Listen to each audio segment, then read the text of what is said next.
What is good, everyone? I believe I'm live. Hello, hello.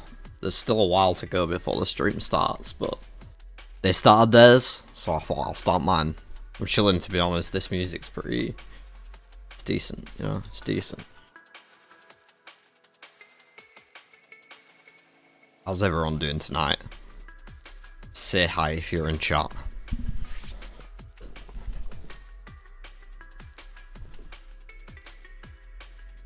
I'm gonna start rolling a zoo.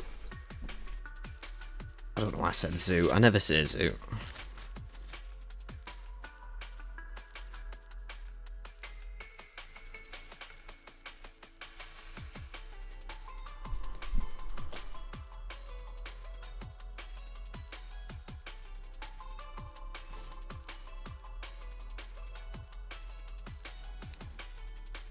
What, Ricky? I'm hoping for leagues too, man. If they announce another leagues this year, I'll be all over that shit. I went so no life last time. Was just shy of the top 500.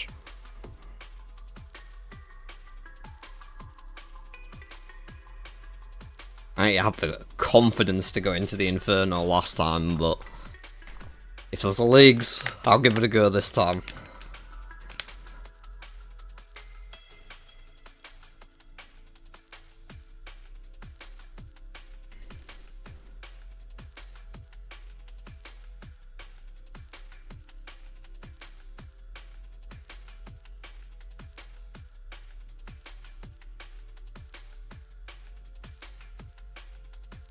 I never used Twitch Orc, but it is...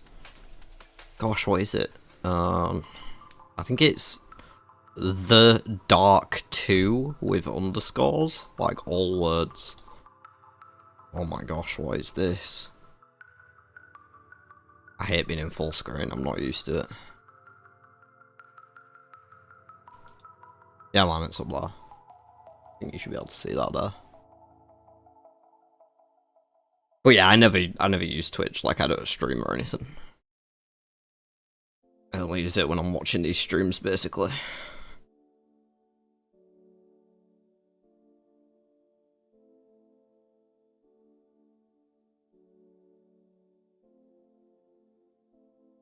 Oh no, that's not my chat, that's not my chat. No, my chat's not that popping.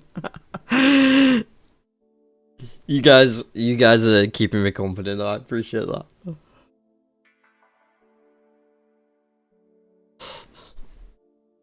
Need to full screen it again now. There we go.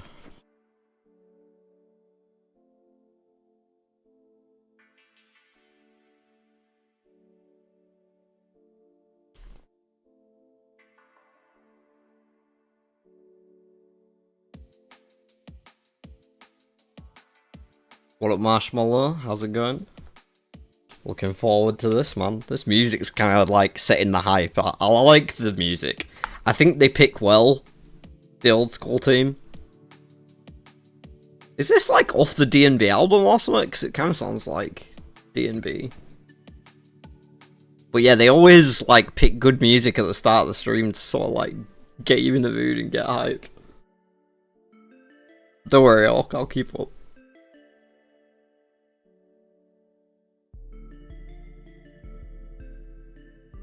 What's everyone hoping for, man? I so want another leagues. Give me another leagues. Let me know life my entire Christmas again. It was so fun staying inside for 2 months.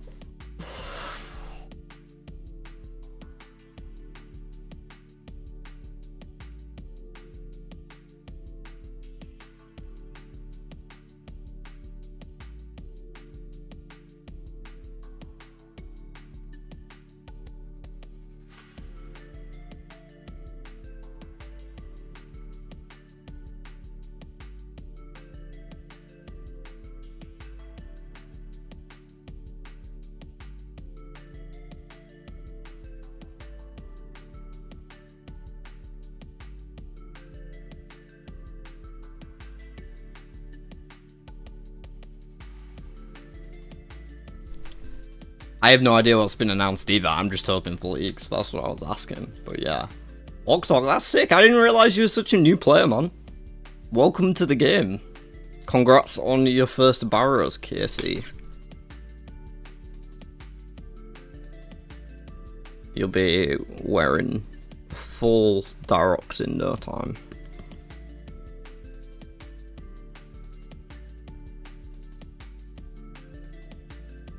The Dragon Boss thing? Yeah. That's Valamor, right? Well, yeah, any information about Valamor, you know I love here as Woody Wild. Anything to do with my regions on my current region lock series, I'll be more than happy to get more info on.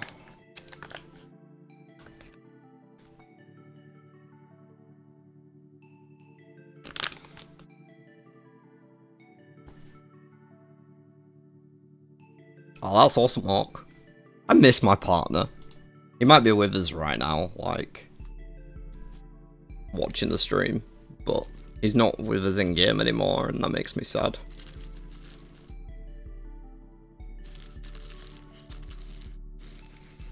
I recommend the Warp Scepter if you can get your hands on it, Orc Dork. I believe it only takes Chaos runes. There's like some other runes as well, but not deaths.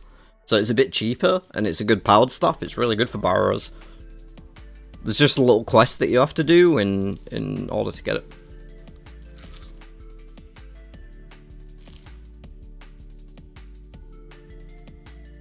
it. Sam telling me to take the backy out. Bro, once you see how many of these I smoke over the course of this show, you'll understand.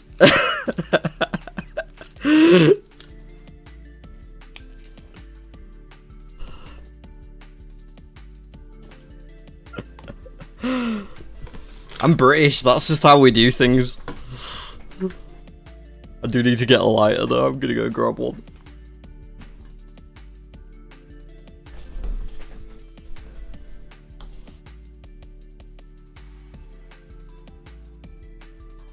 Yeah, Warp Scepter. It comes from Warped Terror Birds. I can't remember the name of the quest. Somebody put it in chat. Somebody will remember.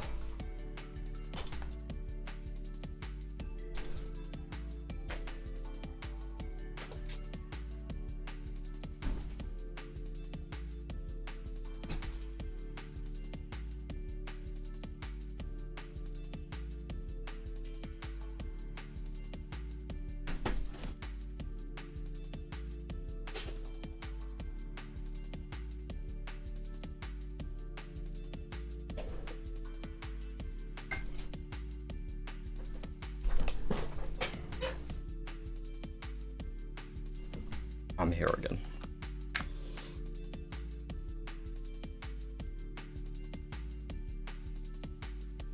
I think this is dog at the moment. Honestly, I don't ask my dealer too many questions. He gives me very good prices. Like, I got 2 ounces for 180, so it's like, yeah, bro. I'll take it, whatever it is.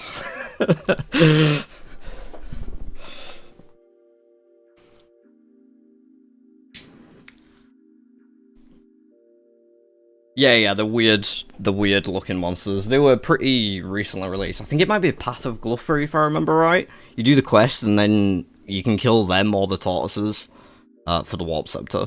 Yeah. And then you charge it up with Chaos Runes. And maybe Fire? I can't remember what the secondary is.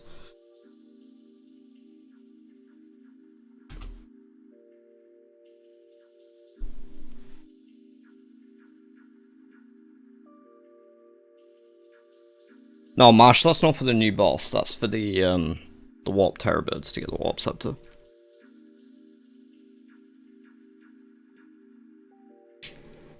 Yeah, exactly.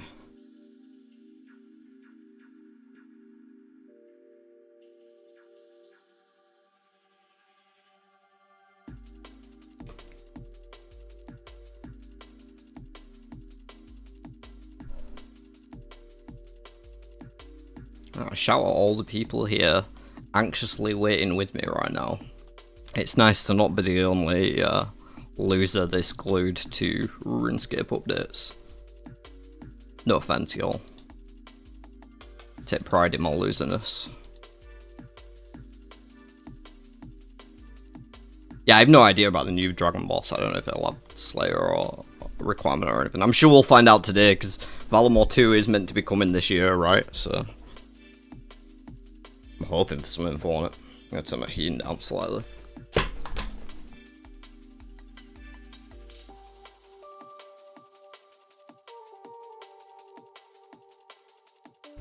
The fuck is that, man? Why would anyone want a tooth suck brush?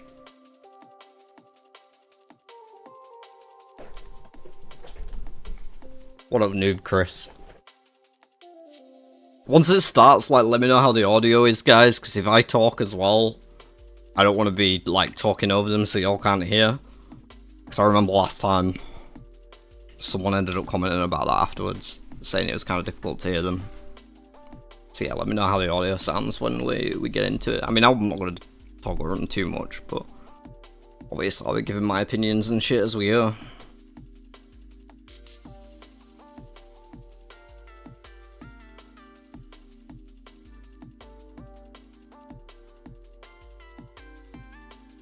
I still don't know if this is the RuneScape D&B, but if it is, it actually pops. I'm gonna, like, start listening to that album.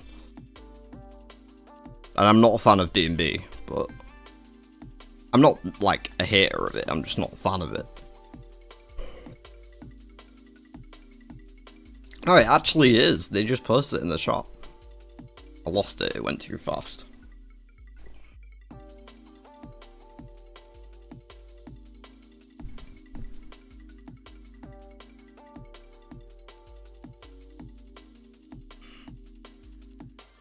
Also, I'm sorry that I don't have a good meet-up spot to watch party in-game.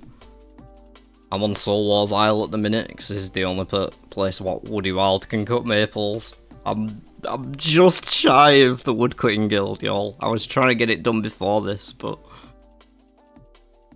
I'm one level away, so...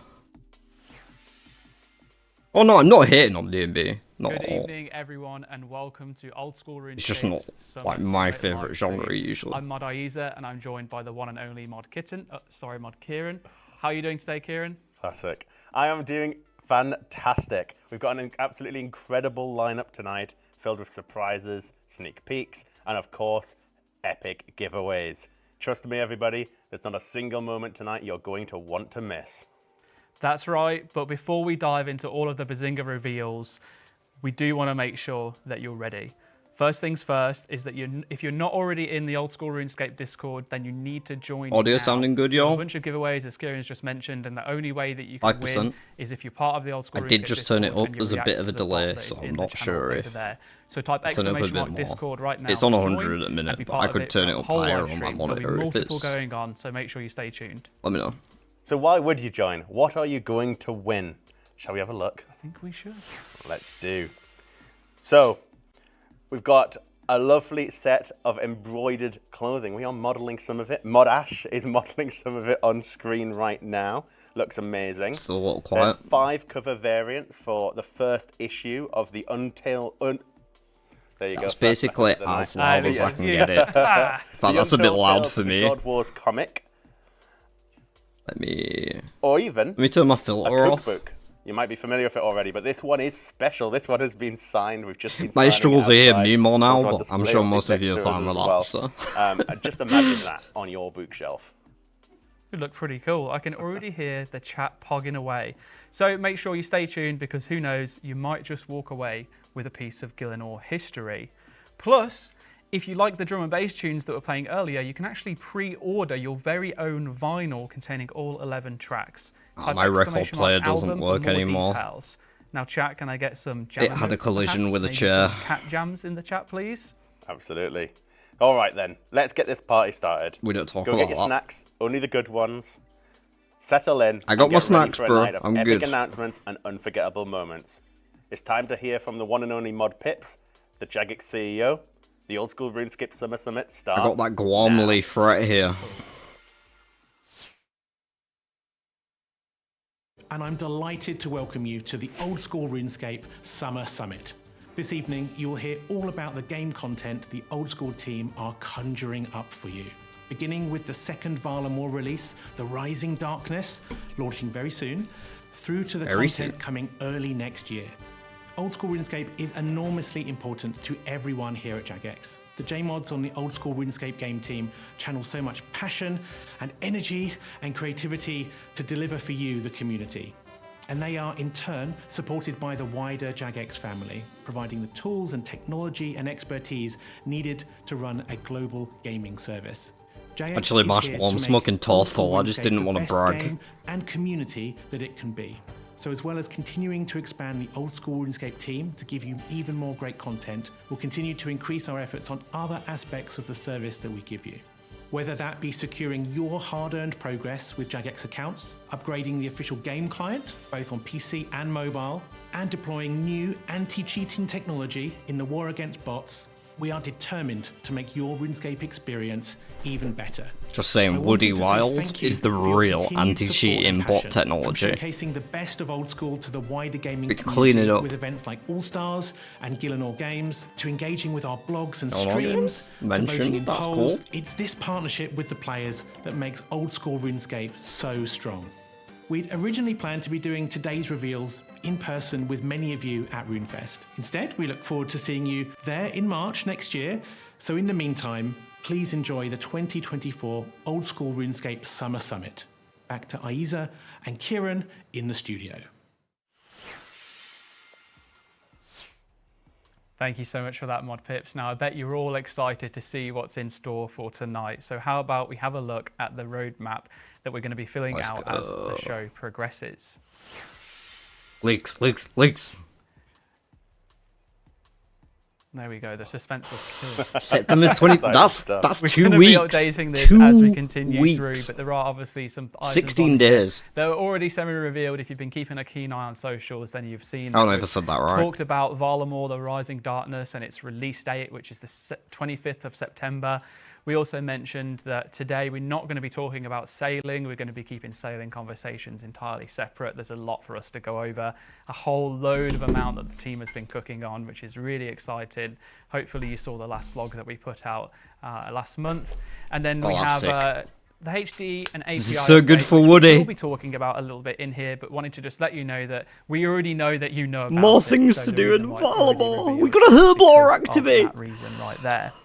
Now, I think, given the fact that Varlamore Rising Darkness is on there, let's find out a little bit more around the splendiferous update, Varlamore the Rising Darkness. Roll the tape. If you don't want my version, you can watch it on Twitch, bro. Itzla, my son. Can't let fuck off over there. I hoped that you would not have to live through such times. Our shining kingdom is now tarnished. On Aldarin, the shadows gather, even among our brightest stars. And as we enjoy our time in the sun, the Twilight emissaries seek the final dawn.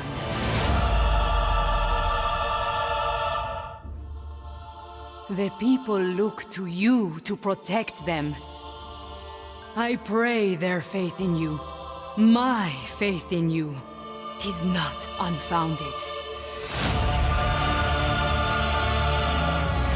Ancient threats are taking root. It is time to take responsibility. Colossal Worm finally getting the agility. Your allies are strong. You must learn to trust in them for all our sakes. For only together can you stop the rising darkness. Hype.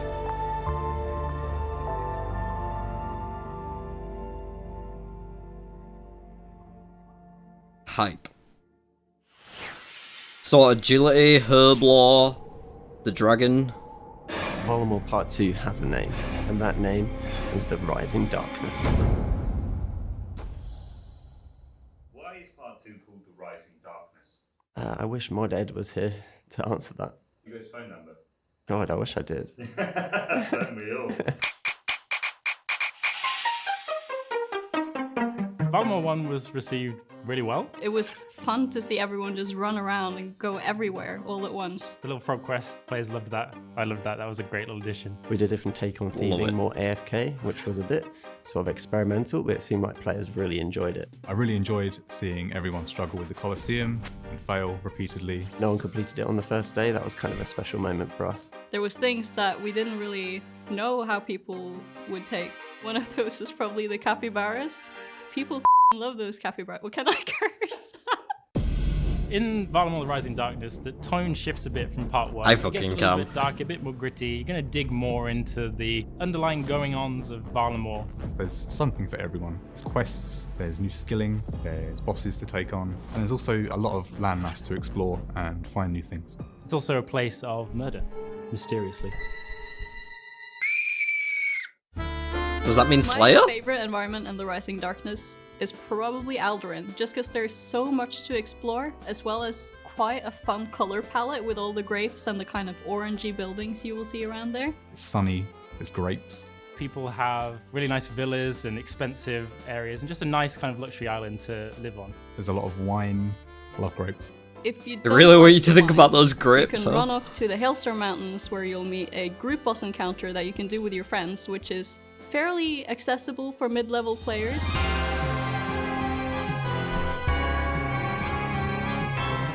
What's the boss's name? Huey Kotal. Huey Coatl. Huey Kotal. Huey. The boss is called the Hui Quat, but we just call it Huey. It's a big boss, Huey. snake, dragon, bird boss thing coiled in the mountain itself. She's been laying there stagnant for way too long and has grown massive in size, almost becoming one with the mountain. Huey is a lady dragon. It is the lady dragon. Wow. And it's starting to cause a bit of problem to the dwarves and surrounding areas. And it is now the player's job to help put this massive snake to rest again. Nah, The boss fuck can be those fought in a racist group of dwarves. Up to 20 players. It is possible to do it solo, but there are a couple of mechanics that definitely benefit from a group. Rewards from the group boss, there will be the Tome of Earth, there's the new Dragon Hunter wand, there's the new range set, and there's also a pet and a new seed for growing a herb, which will be used to create the prayer regeneration potion. Ooh, I didn't know they were doing that. Like a My scarab? brother's been working on the new murder mystery quest in Alduin, and she's done a great job of making this really intricate storyline with some cool little puzzles and a bit of deduction to figure out who did it. You can head over to the manor where the murder. The murder. There's a lot of potential murderers in the murder mystery quest. I had a lot of fun creating suspicious NPCs. You add mysterious glasses to a dog, suspicious, straight away. Give someone a peg leg, how did that happen? Dunno, suspicious. Too much jewelry? Super suspicious. Where did they get that? There's so many ways to make someone suspicious. There's a lot of fun that happens in that quest that is just like, I don't know how to say that without giving too much away. Are you aware that there is a dog with fake glasses and a moustache? No, it must have fooled me. By completing the murder mystery quest, you get access to the Fuck it. butler outfit with different variants of masks you can wear. For all With you that comes a tray role and a glass, players. which makes you stand like a butler, which I think is pretty neat. Mastering Mixology is also a new activity in the Rising Darkness. Here you'll be able to use your unused herbs to get some cool new potions, and also some awesome unique rewards the ModMac has designed. The first is the pre-pot device. This allows the player to load up to 5 potions into the device. Just Love keep it. chugging those potions. The player can configure which potions trigger in which order, as well as setting loadouts for different situations. Secondly, we have potion storage, which is a new area of the bank which lets you store all of your potions and unfinished potions. The player can also purchase a secondary ingredient for a new potion, the Goading Potion. When drank, this potion will cause all monsters around you in a large area to become aggressive. The Prayer Regeneration Potion is a reward from Huey Kotal and causes your prayer to restore over time instead of instantly. Think. The Alchemist Goggles provide you with a chance to save your secondary ingredients. Oh, that when you looks use shit. them. We also have That an looks like you're about to Alchemist flash. Cosmetic Set, which allows you to fashionscape as you herblore. Lastly, we have the That's secondary literally a pouch, which flasher provides outfit. A dedicated storage space for secondary ingredients. higher up in the mountains, you'll find the storyline quest continuing called the Heart of Darkness. Together with Itzler, you'll be exploring, finding new things, defeating foes, and uncovering secrets that the old ones may have left behind.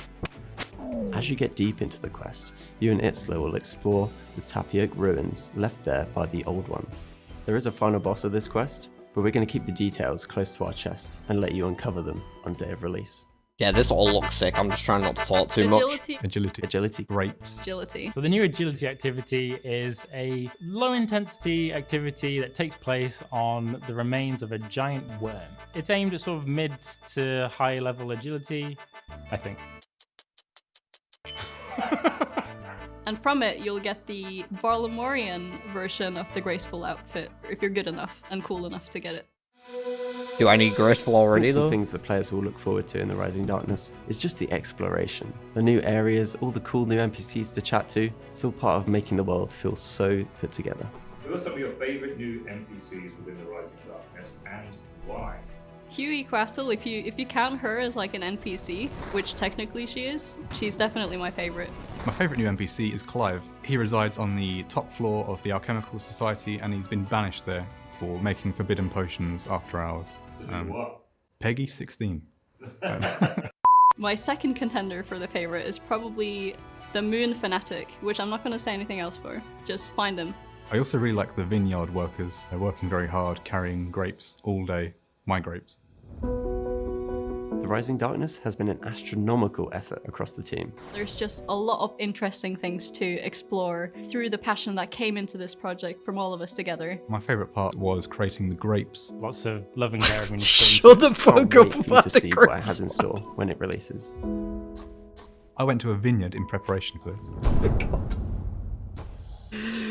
Bro.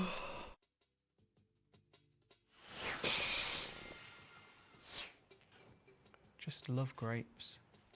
Ah, sorry. Well, there it is. my Voldemort, gosh. The Rising Darkness, our latest content expansion, and it looks so exciting. There's a little bit of something It for does. everyone. New skilling activities, new quests, and It looked even like a Slayer dungeon there boss. with the So jellies. much content. It's looking amazing. But let's now hear from the fantastic Mod Mac, one of our game designers who's worked on Farm. You just Oh, saw him it's in the video. grip Mod guy. Mac, welcome to the stream. How are you doing? Thank you. I'm doing great. Yeah, buzzing to be here. He said obviously, great, it's not my grip. dumplings, So I'm ready for a nap. But always like, I'm doing great, and I swear I heard I'm doing Yep. great. There's lots of grapes around. You can have an apple as well. There's apples available. Yeah, they're set looking fantastic. Mac, there's a lot of content to unpack here, no cap. Thankfully, though, we've got some time to ask you a plethora of questions to help unpick what this epic endeavor entails. So, Kieran, please. Yeah. Well, obviously we've now seen a good lot of content on what's coming with the Rising Darkness. Yeah, I Long can't way believe you now, said no blank. cap. But what are you personally looking forward to most? Personally, for me, it's the group boss. What the I groups? think it's sat in a really cool place. It's got an awesome thematic to it. You're kind of fighting alongside these dwarves. So you've got like you, your buddies, and the dwarves, and you all kind of rush into fight together. It just feels good. The artwork for it is popping off. Got some cool new mechanics going on. It's in a spot where you need to work as a team if you want to really min-max it, but you're perfectly fine to run with randoms just to farm it, which is cool. And the loop itself is really addictive. The map is kind of laid out as a loop, and you finish one run and you kind of get to the end and you're like, it starts right there. I could just one more. Just One more. I think it's really nice to get some sort of mid-level group content into the game, and For sure, yeah. it's truly going to be something you can do with your like higher level friends if you're a newbie, a more casual player. So I like that. Yeah, because I really Perilous like it. Moons You know, was we know meant that to be like players that, but it wasn't always really ask for because it, you but all it's more enter group and leave at content, different more times. accessible content, so to be able to have that mix in there. Do you think that there's any part of the new boss that would appeal to anyone that is a little bit on the higher level, that more end game, or is it very much focused more rewards. towards mid game players? Do you think? There's definitely room in there to perfect it. Yeah, And I think okay. that will appeal to the high level players. Amazing. No, that's really great to hear.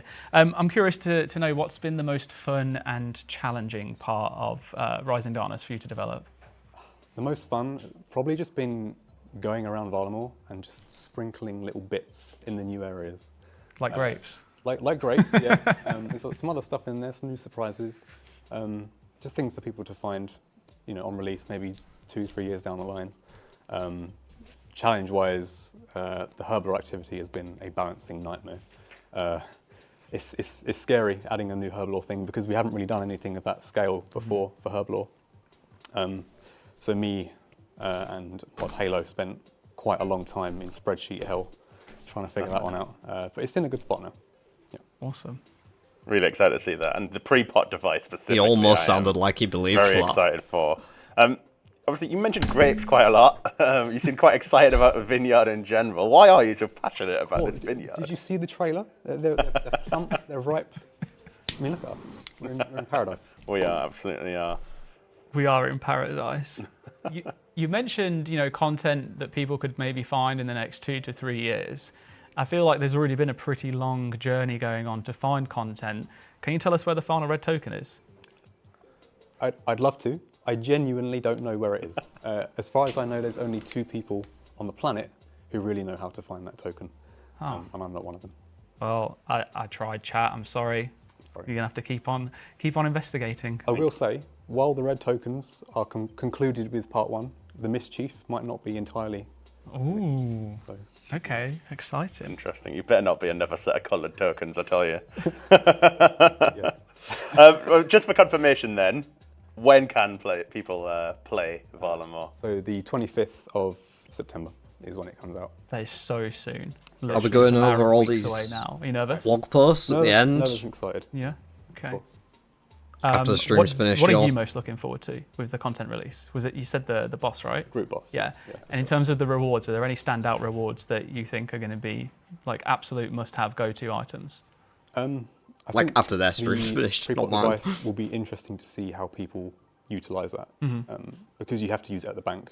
I think it'll be interesting to see how people figure out uses for that, and the wand as well from Huey Cottle is looking quite exciting, with the Dragonbane effect on magic. I think it's going to be quite cool. Well, I mean, we haven't released the wand in ages either, have we, really? I think the Code Eye was the last one that came out into the game. We tried with Tombs of Massacre, it got replaced by their Shadow, so nice to see some extra variety coming in, which is really awesome. Yeah, well, I think we should call this little chat there. If you do want to know more about Varlamore, the Rising Darkness, ! Rising Darkness in the chat, and you'll be able to see a lot more on the blog. So thank you for joining us, ModMac. Thank you. It's almost time for our first giveaway, so I do hope you've all managed to join us in the old school official RuneScape Discord server, because it's just about to start. And while you're at it, why don't you go join my Discord server? It is indeed, and our very first giveaway is for a piece of embroidered clothing of your Who cares choice about from our giveaways? official merch store. Go join This my one here server, is where modelled you can by sign yours up to truly, play in Mod RuneScape Ash. Party. Very mindful, very demure. The only They're available on the RuneScape official merch Mario store. Party They feature iconic game bosses and more, thing all that recreated exists in subtle embroidered trilling on my woven channel. patches. There's a whole range in various styles and sizes, from premium tees to check/cord shirts and even chunky knit Cheers, beanies. Orkdok. I Catch actually you next have, I time. think, 3 t-shirts, 2 shirts, and the beanie, and I will personally vouch for the fact that they are the highest quality pieces of clothing that I've ever bought. Genuinely super comfortable, and I'm not. Guy just doing it admitted just to for being the a sake of it. I tramp on don't stream. hate to have to say that, believe me. Yeah, they are really nice. But if you're not feeling lucky tonight, just remember that you can purchase these directly as well from our merch store, and you can find that with !clothing. But if your RNG is in the Discord server, all you need to do is go to the giveaway channel and react to the giveaway bot. I think ModLight just said in the chat you've got about 15 minutes there's to a do link so. in the description So of my !Discord, Discord. get in there now. Okay, now on with the show. Chat, whilst you're all busy entering the giveaway, I think you're going to be genuinely loving this one.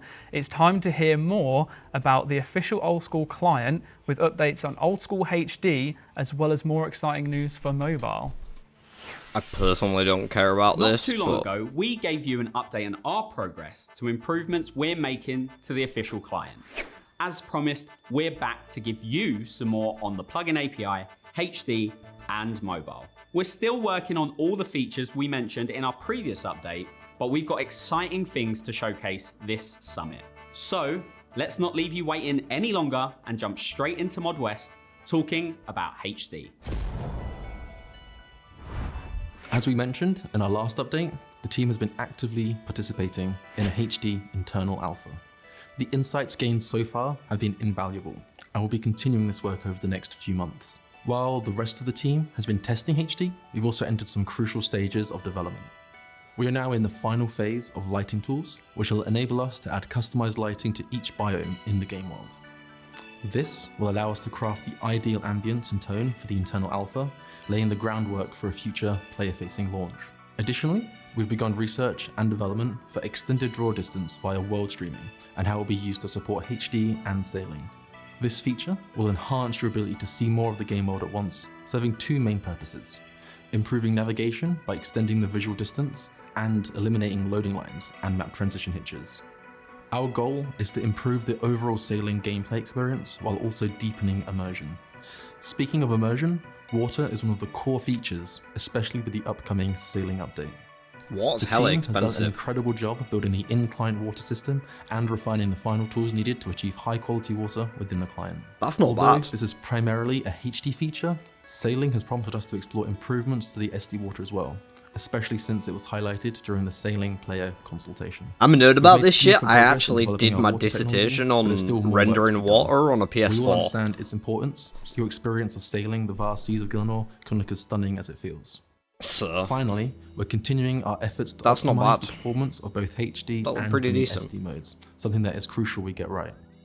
Our tests so far have shown improved performances across many of the devices we've tested, especially when it comes to PC and Mac.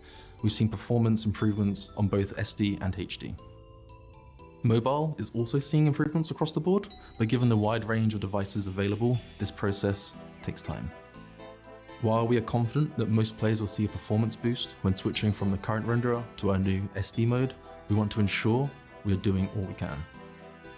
So, we want to give you some further transparency. Our next update for HD will be in early 2025, once we are confident with the performance and optimization of the project. Once that time comes, we'll aim to get it into your hands in some form not long afterwards. This is live so on you can Twitch right experience now. it for yourself. There are still several enhancements to the SD and HD modes in the pipeline, which will lead to further performance gains.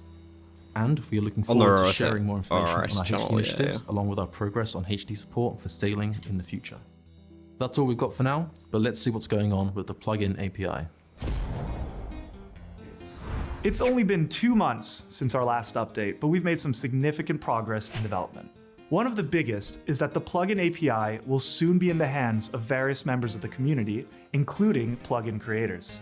The hope is that by giving them early access, we'll not only be able to identify any key issues, but also give them a chance to build beloved plugins that you know and love. Why does this guy look like he's politely Speaking robbing of a those bank? plugins, I'm We've sorry. made some great steps towards implementing the play-facing aspects of the API into the client. And we've also built some tester plugins to show off its capabilities. Somebody's eyes, but Before then, there's some fundamental security measures we need to put in place so that we can safely and securely share the API with them. This is so that the plugins they work on don't suddenly appear within the main game.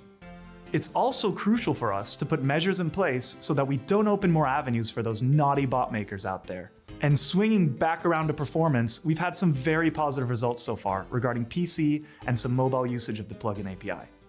We've been keeping an eye on what plugins you can't live without, and we'll be ensuring that the official launch of the API will give you a good handful of those plugins to enhance your gameplay. Finally, let's talk a bit about mobile. In October, we'll be celebrating the 6th anniversary of OSRS on mobile, and we are ready to celebrate. To start, we're beginning with the next mobile saga on October 9th, as we'll launch the new mobile UI. It's been a long journey, and we really appreciate all of your time, patience, and feedback. And we're looking to elevate the mobile experience by adding much requested features like tile markers and NPC highlights, and as an extra treat, we'll also be adding high scores as one of the newest features. So, to recap, October 9th will have the following new features coming to mobile. The new mobile UI, high scores, tile markers, and NPC highlights, with more to come in the future. Sorry guys, who is reordering my menu? Talk about the other feature. Of course, how could I forget? We're also excited to announce that alongside these changes, Menu Entry Swapper is coming to mobile and the official client. With features such as agility highlights, ground items, and clue scroll helper already available on mobile, all the new additions will bring the mobile gameplay more in line with your desktop experience. Pickpocketing those pesky Vyres will be a breeze, and maybe, just maybe, those of you dying at Kuras can finally complete that Slayer task. We'll be launching a video and a news post to get everyone up to speed with everything we've done to mobile over the last 6 years. Whether you haven't tried mobile yet, or you don't play as much, this might be the time to finally hop back and try the newest mobile experience. As always, you can get all the information we shared in this video in the news post link below. And you can expect some more updates coming your way before the end of the year. Thank you so much for your continued support, and we can't wait to share more with you in the near future.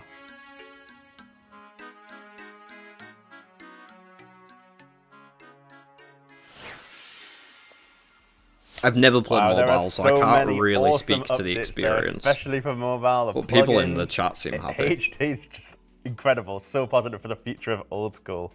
Well, here to join us is the wonderful Mod Genghis, and he will be able to tell us a lot more. How are you doing? I'm doing great. How are you, Kieran? Great, fantastic. Awesome. Doing well. I'm glad to be here, surrounded by this beautiful scenery with lovely company. See, he doesn't look like he's politely robbing a bank now. It was just in that video. Nothing against this guy. There's been a huge amount of excitement during that reveal just there. We were seeing chat, you were watching you all pog off, especially around things like the mobile updates. Huge amount of extra quality of life and features coming to there. But Genghis, I'm curious to hear from yourself. What are you most excited for out of everything that was just showcased? Look, it's tricky because I like everything on there, and I think we're doing a lot of great work. But if I had to pick, mobile for me is the most exciting. I think the stuff we're doing with the interface rework that's coming out, I think is going to impress a lot of players on both ends of the spectrum. We got the hardcore players that agreed with us, but also the more casual and everything in between. And I'm just very excited to just see all the work we're adding, the tools that we've added that Sarni mentioned in the video just now. I think there's a lot to look forward to. So if I had to pick, definitely mobile. It is really cool, especially some of the plug-in features coming to mobile. Like, players are obviously familiar with using them on desktop, but getting them finally in your hands on mobile, just so nice. How have you actually found working with the plugin developers so far? Like, how have they responded to the idea of us developing our own plugin system? Well, the plugin developers have been fantastic. We've been having, for the past 2 weeks, loads of like hour-long calls with like Gnome, Stone Turtle, Avex, Zoink Wiz, just the whole roster. Sorry if I missed out any of you guys, but they've been a host of information for everything. And we've been really able to learn kind of what are they looking for in an API, what are the steps that they need to kind of accomplish what they want to build. And yeah, we just want to build with them alongside them. So that's the goal, is just to keep talking and get that development in early. I think it's really awesome incorporating them from literally the beginning of the project's inception, because as you mentioned, it really means that when it is ready for the full launch, everything should be there for them to just steamroll straight ahead with building plugins. And you mentioned in the video that there's an intention to have a bucket list of plugins available, ready for when the API itself goes live. What was the thought process behind that? So we're looking to start working early with the plugin developers and allow them to get hands-on the API as quickly as we can allow them to, and just get some of those plugins early so players can use them as soon as they get in. But it's a double perspective, because we have, what I see in my head, two products. There's the client itself, which has native features that we need to add out of box that will be included for any player coming in. And then there's the plugin browser and the plugins being created by external developers, and that's another product, which is all the plugins there. So kind of two things at the same time, but we're very much focused right now with the plugin developers and making sure that they're ready to hit the ground running. At the end of the day, they're the experts. I mean, they've been doing it already. It's sensible to learn from them. Going back to HD a second, you mentioned something called world streaming. Can you tell us a little bit more about what that is? Yeah, world streaming is just being able to see much further down the map. And so if you played the official client, you might see sometimes that there's this black space at the back of the game while you're running through. And we want to be able to fix that, because I think the guys at RuneLite did a really good job at doing that. And so we're taking a bit more time in resolving that. And it's not as easy as we think. They had an ingenious solution for it, and we're looking for ours too. Awesome. And so what's next for HD development in general? It's not that sexy, but we're looking to increase performance across all devices. So like the game can look great, but if we can't run it on all the devices the way we want it to, then what's the point of having it look great? So we're going to look at performance first, and then there's a lot of work to make sure sailing looks great. And so we want to I think part of the draw of RuneScape to a lot of people is that you can play it on a toaster. You guys have seen the screenshots and all the stuff we've been doing with kind of the HD, and so we're very excited to just keep adding to that. It does look incredible. Even just like the early concepts of water and the different water textures that are on there that were showcased just in the video alone, I thought looked absolutely amazing. And that's not even final product yet. So it's just so cool to see it. It makes the game look completely different. The water's good, So but familiar, water which is what I love hella especially about expensive it, on a that renderer. It's not So completely revamping it. that'll it's just slow shit modernising, down like updating, and crazy. Still having that true old school feel. I think the art team have done a great job of making sure they capture that moving forward.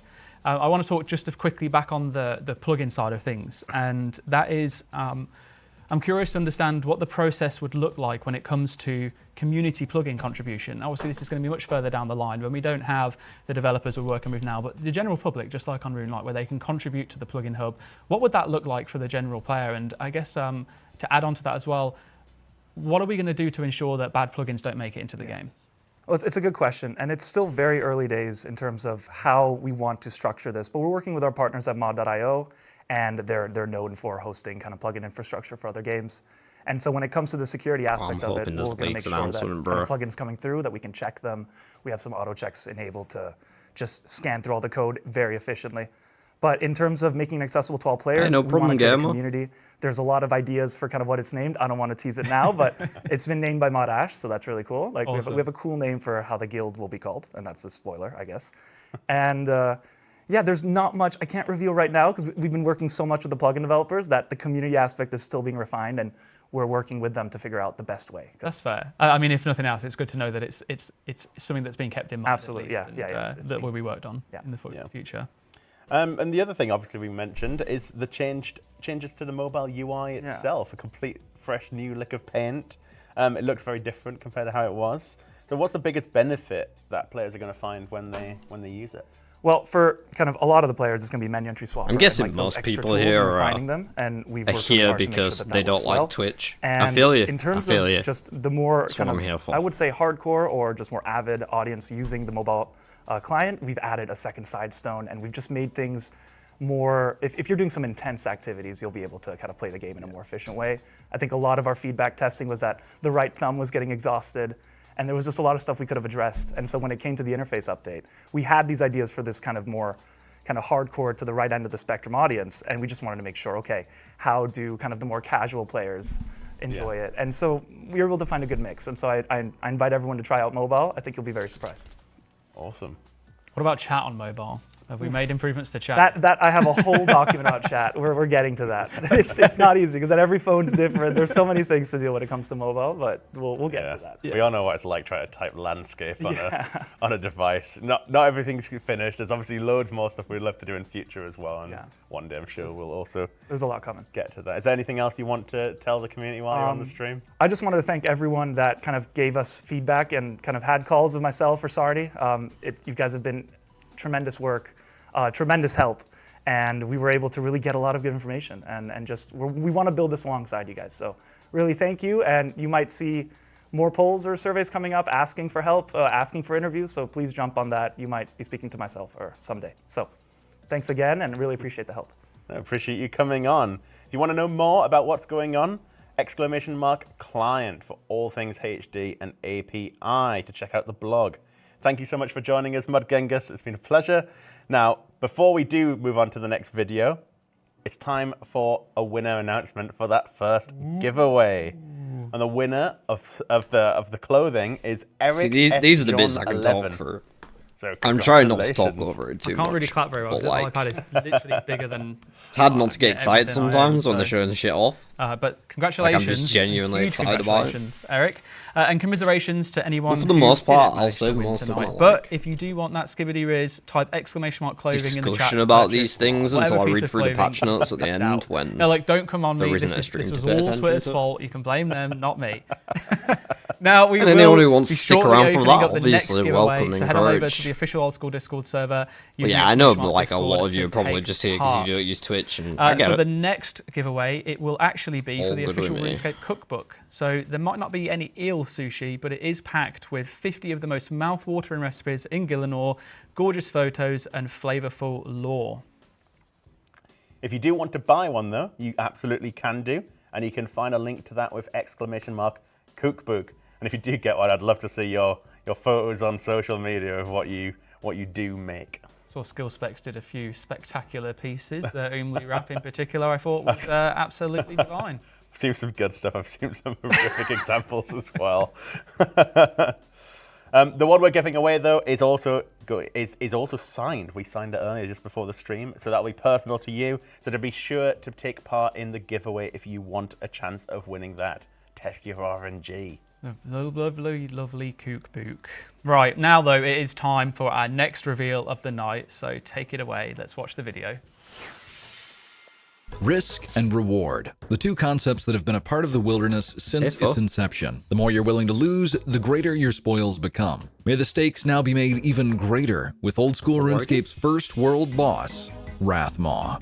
This monstrously large foe will sport an enormous health pool in the tens of thousands and will have a chance to spawn almost anywhere in the wilderness. This includes singles as well as multi. The boss being in singles will act like the Deadman mode breaches where multiple people can attack the boss at the same time. This will give options to players who would rather kill the boss in singles or would prefer things a little more hectic in multi. The amount of times per day this boss can spawn will be limited to 3 times on 5 worlds. The mechanics of the Wrathmaw are not set in stone yet, but you can expect the attacks to be well telegraphed and easy to avoid. Looking into rewards, Wrathmaw has a participation-based system with 4 tiers. Dealing more damage to the boss puts you at a higher tier, increasing your reward. That reward will be the Teeth of Wrathmaw. The amount of teeth received is 1 for low participation, 4 for medium, 10 for high, and 20 teeth will go to the MVP. These teeth have 3 purposes: the ability to amplify certain items, being sold in the shop for uniques, and the option to turn them into Revenant Ether. If you choose to turn your teeth into Ether, it will be around 2,000 Ether per tooth.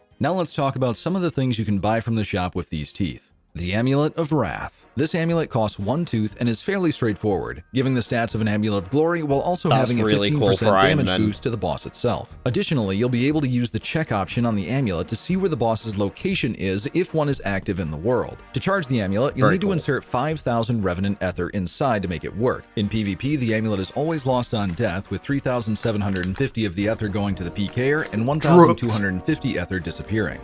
There's also going to be a new teleport tablet in this shop. These teleports cost 1 tooth for 5 tabs and give the special ability to tele anywhere in the wilderness. Yes, even beyond 30 wild. However, you'll need to have been out of any form of combat for 20 seconds, and the animation for this teleport is about 5 seconds long, so if it gets interrupted, you'll be out of luck. Finally, before the big rewards, let's go over the Blighted Ceradoman Bruise. I personally have always held the opinion that the only time you should be losing money in the wildy is if you die, not from the use of supplies. Blighted items in the past have helped greatly with this, and so the Blighted Bruise are here to keep that trend going. Let's get into the amplifiers. The teeth have powerful energy, with 1,000 of them being used to make an amplifier that combines 2 of the same weapon, giving them a special effect. There are 3 weapons that will be eligible for this amplifier. The Armadale Godsword special attack will go from double to triple accuracy. The Dark Bow gains an increased attack speed as well as losing its max hit cap, and the accuracy of the Volatile Nightmare Staff spec goes from 50% to 150%. Other notable amplifications would be the combination of the Tome of Fire and the Mage's Book to give a hybrid version that gives 18 mage accuracy,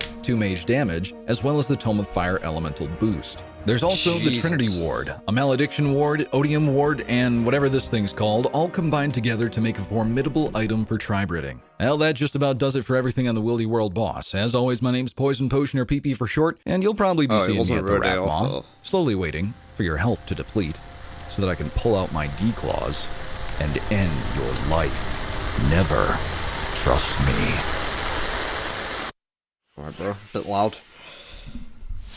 That looked pretty cool, but the rewards look kind of crazy. Like, yeah, the PKers are going to have a lot of fun with this one. Our very members of our community in all of these videos, and there's a bunch more coming up as well. It's awesome.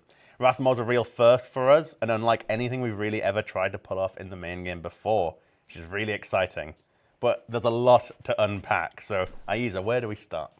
Well, luckily we're not alone, as we are joined by the amazing mods Mankt and Daizong, who will both be here to help us unpick the nitty-gritty. I'm super excited for us to be trying something like Wrathmaw. A world boss is pretty bat-chest, and I think putting it in the wilderness is also a great place for it. I want to ask though, why do you think now is the right time for a wilderness world boss especially, and what makes Wrathmaw a good fit for old school? Yep, so I think I can take this. So I think the thing is, the aim for this here is for Rismo to provide a new hotspot in the wilderness, so player can take regular schedule time for this hotspot. And also, this back to the Deadman time, we found that the player has been quite enjoy the Deadman bridge. So we got this idea there, and then we started taking some design as a reference from this Deadman bridge, and then we're changing it and balancing it to make it fit for the main game wilderness. And also, we want to make this encounter to be easy access to the player, so even the mid-tier player can do the fight and earn the rewards there, and then as long as they can do the prayer protections. Awesome. That sounds So really, if you really can good. I earn a love the reward idea of it there, being like restricted even if to a it's just certain number one, of that roles means as you well, can so that buy know the there's amulet activity that acts like a I think glory, one of the things which that could be really many people big think for of when like it an comes to early wilderness is game it's Iron super Man. If you scary, can just like, there's a I don't risk know of how dying, much and you it's true. need. It is It's just definitely like the one case, hit, but then imagine, just like it was in Deadman, if you played the recent Deadmans with the breaches, there are so many people there, it's almost impossible, especially in the singles areas, for anyone to actually target you out and kill you. So if you're in mass, then you're pretty much going to be relatively safe, I would imagine, to some degree. There's obviously always a risk there. And the fact that, as Daizong said, it's accessible to everyone means that you always have a chance to be able to get rewards. And yeah, the rewards still seem look too pretty good. I overall. think they'll get nerfed. I will just caveat before we go into anything else that the rewards are the one area that aren't going to be polled at the end of the show tonight. We do want to discuss them in a lot more detail with you, the player base, to really get the details of them nailed down and make sure that they're right and that they're something that you're happy with. So expect a whole bunch of community consultation around those. I'll stop yapping now. Yeah. So obviously, with all that said about rewards, we're obviously taking quite a different approach to rewards compared to what we do in most boss encounters. Can you, Madmank, run us through what separates Rathmore from most of the other wilderness content we've done recently, especially with respect to rewards? Yeah, so we completely understand that there are a lot of players that, they don't necessarily enjoy PvP, they don't want to be part of that food chain. So we've really tried to cater these rewards to PvPers. So the only people that are engaging in this content will be PvPers. In a player's journey, you're not going to be missing out if you don't do this content. So you're not necessarily thinking, oh, I need to go do this piece of content, to progress my account. You can literally just skip it. You can let the PvPers go have some fun. And to be honest, you can just let it go to do whatever you want in the wilderness while it's active and the boss is around. And you might be a lot more safe because all the PvPers are at these specific worlds.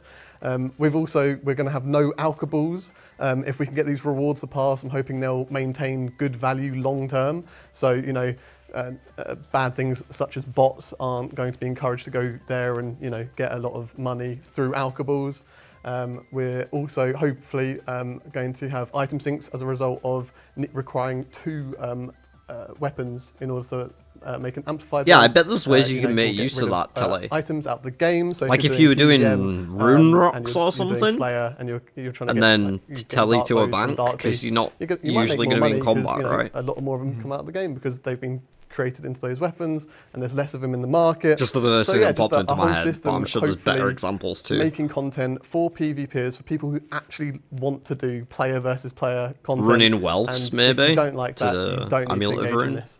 Do you think the fact it's only a few worlds and a few bosses a day sort of thing, does it have a role to play in deterring all the sort of bot activity and so on? Yeah, I think it will just make it a lot easier for the anti-cheating team to monitor for a start. A bot might be able to try and go to do one event, and then they're very easily going to be caught out, and they won't be able to do it again. So it'll be very hard to reproduce. And then limited worlds, because those worlds are going to have so many people in them. It's going to be very hard to replicate on a big scale. To have a lot of accounts doing one piece of content, you're going to have to be focusing, and it's only real players that are going to be able to do the content. Brilliant, thank you. Sounds like there's been a huge amount of thought and consideration put into the update, which is amazing to see. There's obviously a whole load of info that is on the Old School RuneScape website as well. Check out the blog. We'll give you the command for that in a moment once we wrap up the questions. But I'm curious, before we move into the rest of the reveals, is there anything that you wanted to add or potentially emphasize about Rathmore? Anything that might be super cataphagilistic or maybe one thing that you really want to drive home to players before they go to vote on Rathmore in the Giga poll? Yeah, I think just the point around this is catered towards players that like PvP content. If you don't like that content, don't worry, you're not going to have to go do it. You can let the players that enjoy that high risk, high reward PvP content go engage with that boss, and if not, you can just do whatever you want. Amazing. And Daizong, anything from yourself that you'd like to add? Yep, so we want to make this feels like a community event. So hopefully when the Rise mod released, we can see a lot of comeback and activity around the boss. Awesome. I think it will make for some really awesome content to see. The Deadman breaches have always been one of the highlights of that the will last actually few be Deadmans, wild. seeing the content Like it'll be that good comes on the around them and content just, you know, side it's like of you tune into a things live from stream, the breach gets announced, people who everyone's are rushing actually there, good and at it's just an absolute PvP. swarm of players. It's mayhem. Bringing that into the main game sounds really, really cool. Very much looking forward to it. Well, thank you both so much for joining us. If you want to see more information around Rathmore, then use exclamation mark Rathmore in the chat. The blog is now live. You'll be able to check out everything that is to come with the potential new Wilderness World boss. And remember, rewards are something that we're going to consult you on over the coming weeks. It's not something I'm personally excited for, but so I it think seems like that now that we've gone over so I'm that, not we should mad probably about it. talk about the next reveal, which is probably a good job that we do that before we let the two of you go. So for a little bit of a change of pace from PvP, let's talk about a new PvM encounter that you might be able to partake in. I will preface this by saying that it's very early into the design. I'm sure Mank and Daizong will be able to attest to that. So the detail is light, but we still want to just go over it anyway. And would you like to potentially bring forward what it is that we're talking about? Sure, yes. So this encounter, we called it the Royal Titans. So in this encounter, player will face not only just one giant, but actually two. And they are actually the Edric, the Ice King, and Brandon, the Fire Queen. I've been seeing this for so Yeah, long. so we are actually trying to design a double giant boss fight here. Oh my gosh, that's so cool. We've got the I've Hill been Giant saying this boss, for Ubor, so we've got the Moss Giant fucking boss, long, Fire, y'all. and here we're bringing in two Royal Sorry. Titans, the Fire Giant boss. Getting a bit too essentially, and the Ice excited. Giant boss. That sounds awesome.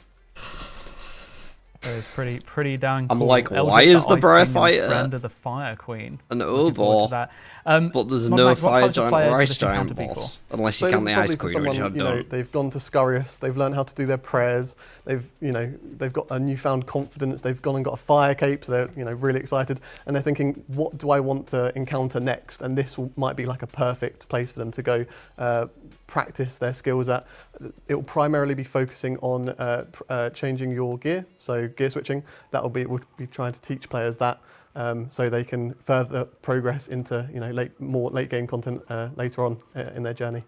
Awesome. I mean, Scurious was super well received when it came out. I know a lot of players, when we first talked about it, were a bit dubious with it being a more low-level boss, but actually the accessibility to it and the fact that I'm it hyped for taught this. you I'm really looking some forward really to see some core details foundational here. mechanics in old school RuneScape combat was so welcomed by everyone. And I think even the fact that even now today people are still commenting on how good it is, this being the next step up from there, teaching you another set of core fundamental mechanics Yeah, in Scurious gameplay is a win. really is just going to help enhance everyone's knowledge so that we can hopefully, I imagine the aim is to get as many people towards endgame PVM as possible, because the more people we have at endgame, the more reason there is for us to develop endgame content as well, right? Yeah, absolutely. It's felt like a big gap for a while, and I think we've done recent content, and this really helps to start. You want to hang out in game, by the way? Really fleshing out that on space. I think it really helps. World This 525, focusing on just more head on, into the gear Woodcoin switching, Guild. Will also complement really well what Scurious does and what Perilous Moons 525. does and so on. So that is really exciting to see. Yeah, I'm enjoying the summit. It's hype. It's all Where's hype. this content going to be, however, Mod Design? Who are these people? Where have they come from? I say people, it's they're a not good really question. people. But Yeah, so we want the combat encounter to be happen in Ascania Ice Dungeon, and it's starting from, there's a group of fire giants. I don't they hate are new from content, the though. volcano in the northern Karamaja, and they are leading by the Brenda, the Fire Queen, and they want to expand their territory to the east to the Ascania Ice Dungeon, and apparently the Ice Giants there weren't happy for that, so they decided to summon Edric, the Ice King, to help to defend them. And then we have our adventurer, the player, who will jump in the middle there, in between the frost and the flame. And then he will start to face both the Ice King and the Fire Queen. So I wouldn't be very happy if I was an ice giant and a bunch of big fire giants were trying to push their way into my cave. So let's Fuck absolutely those fire get giants in from the the middle of that. south That side. sounds exciting. I saw some people mentioning keys and stuff in the chat. We can probably confirm that we aren't going to have the key system. No keys? I want keys. And Briar Fighter as well. Naughty key system. Oh, I like the keys. I was waiting for that. Okay, no keys. But what about general rewards? Can we vote on that? I want the keys. Well, actually, we are still in the early development, so we haven't really Am I the started only design one? of the reward for this encounter. But any idea, any feedback from community are more than welcome. As we are in this early stage, we are very open to any good ideas. That said, I know, Monk, you do have some early ideas in starting to form. We want to certainly at least explore what people might make of that. Do you want to tell people a bit more? Yeah, personally, I'd love to have like a mage KO weapon, because currently we've got like a heavy ballista, hits hard, very slow, and then you've got like an Armadillo Godsword, again, hits hard, slow. So something for mage could be quite cool. But again, this is just my personal preference. We're definitely going to work with the community when it does come around to these rewards. So we'll be looking out for ideas as well. So if anyone in chat has a good idea, make sure you let us know. Posting something on Reddit or something so we can see it and build it into the design. That'd be wonderful. Awesome. Well, I expect that, should it pass the poll to be added into the game in the first place, then we will be posting up many different threads and areas of discussion for rewards-based discussion. Yeah, it shouldn't be anything to do with PvP. I don't know what he's talking about. So check out that in the blog. See all the detail around it. When can players expect the Royal Titans to release if it does pass a poll? Yep, as you can see, we plan to release it in spring 2025, so next year. Amazing. Okay, wonderful. Well, thank you so much, Daizong and Mank, for joining us. Now we're officially halfway through the Summer Summit, and we can now have a look at the updated roadmap image. Oh, the suspense is killing me. Here we go. So, as we spoke before, we already had Valamor sailing and HD API on there, but we now have Rathmore, the Worm Boss, and the Giant Bosses. Okay, so we got some just to stuff. confirm all the If dates this is we've got leaked, so far as oh well. baby! Valamor just weeks away, September 25th. Rathmore, you expect to see that in November, and the giant bosses, the Royal Titans we just talked about, will be in the early next year in spring 2025. I wonder what people in chat are most excited for. If you can go ahead and spam for us now, we'll be reading that. Also, we have not forgotten about our second giveaway winner. We're very excited to be able to shout them out soon. Fuck you. But before we do that, let's take a look at our next reveal. And for this one, we've partnered up with Jimmy, as well as some other familiar faces within the content creation scene, to talk about what is known as Project Xanaris. This is something that we've known about for quite a while. He has been complaining about that until now. So you want to watch this, do not go anywhere, and we'll be right back with you. Roll the tape and enjoy. I can't wait to see your reactions. My name is Jimmy. I've received a tip-off that Jagex is going through with some kind of top-secret project. I don't know what it is. All I know is that I need to have some kind of server ready. So 8sat and I have decided to host a show where players can pitch their ideas to us to see if we'll invest. This is Shark Bank.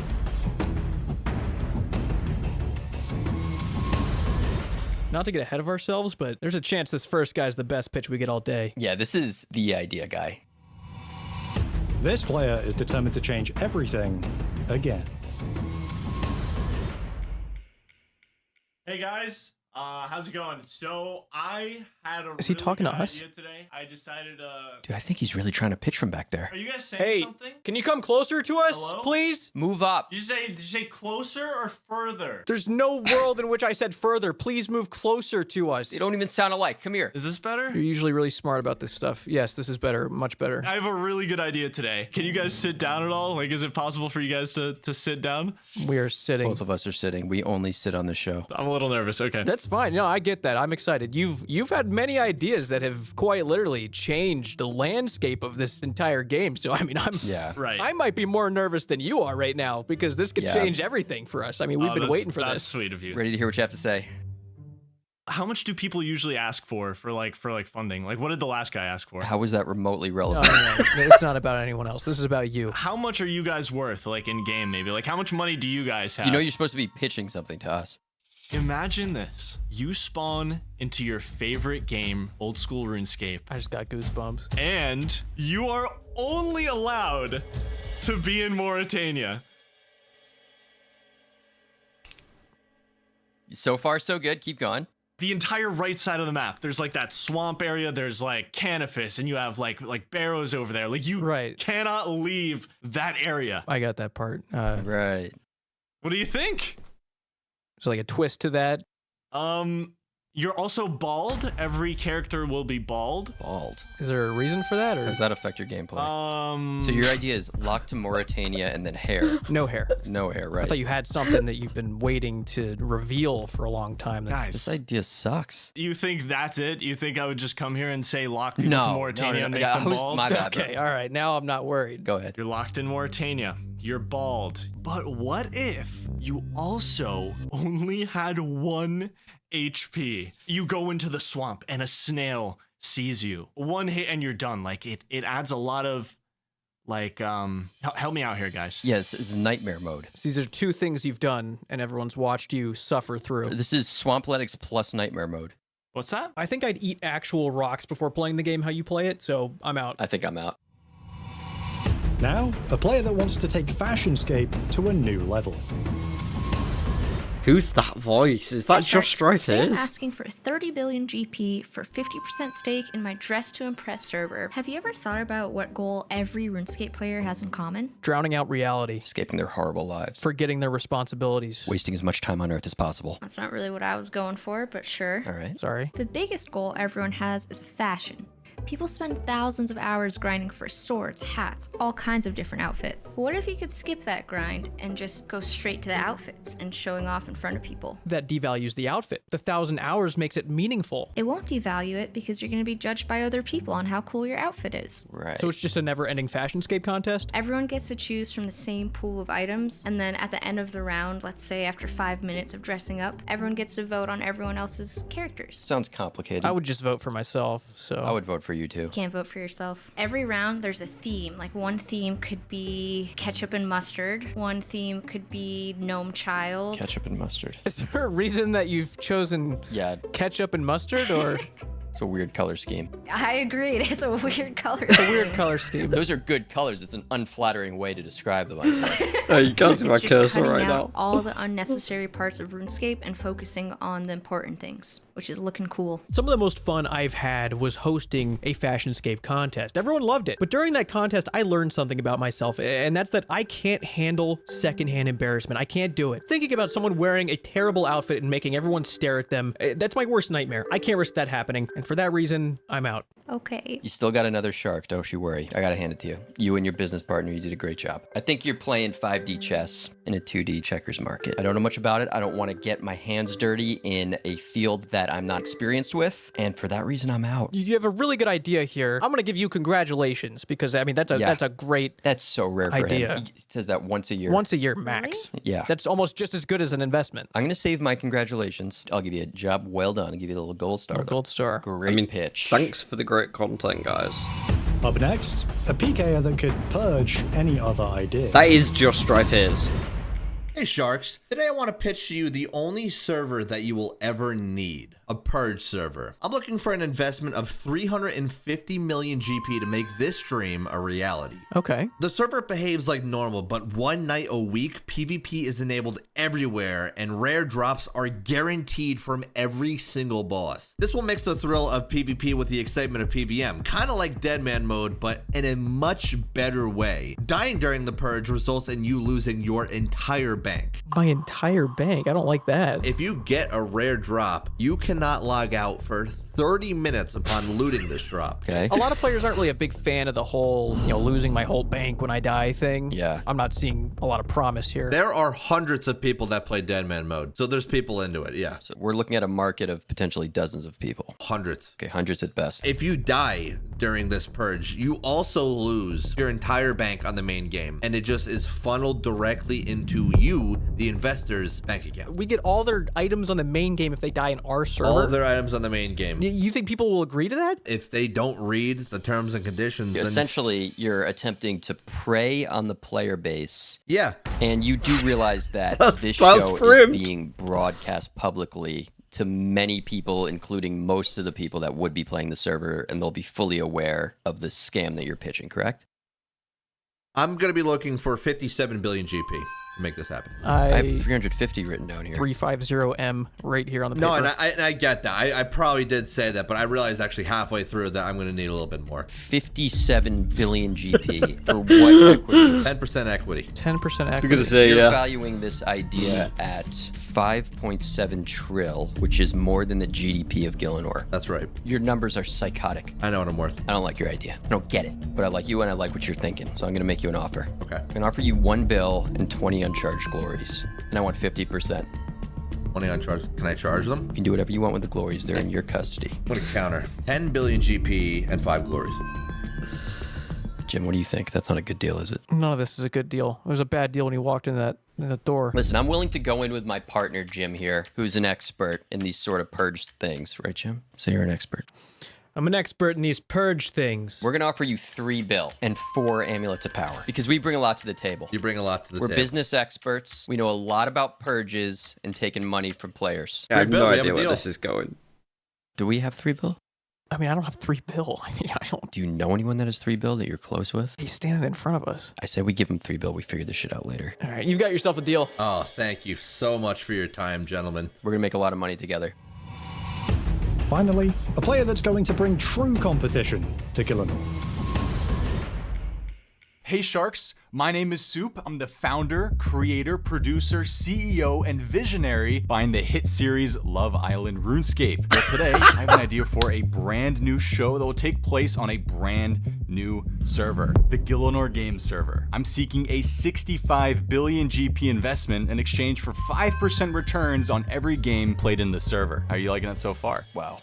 Wow, that was... This guy actually has like a real normal idea. 65 billion GP investment. Is that something you guys would be up for before I even talk about the idea? Don't worry about that. Let's hear the idea. Don't think about that. Okay, money doesn't matter. The concept is simple. 15 players pay 1 million GP each to spawn into a server and have to compete in a series of RuneScape minigames. After every minigame is finished, 2 players get eliminated until only 1 player is left. The winner receives 13.5 million GP. You guys get 750k of that since you're getting 5% returns, and I'm getting 750k of that as well because I'm broke. This means your initial investment of 65 billion GP will pay off after only 86,666.6, repeating of course, games. An absolute steal. So Sharks, are you ready to dive headfirst into this idea with me and then run and escape with some money? Wow. Wow. I'm in awe about how good that sounded. I've been thinking about this for years. I could tell. This is exactly what we were looking for. I'm a businessman. I'm here to make deals. All right, let's talk to this guy in business terms. Sure. What are your EBITDA margins? Listen, when I think about...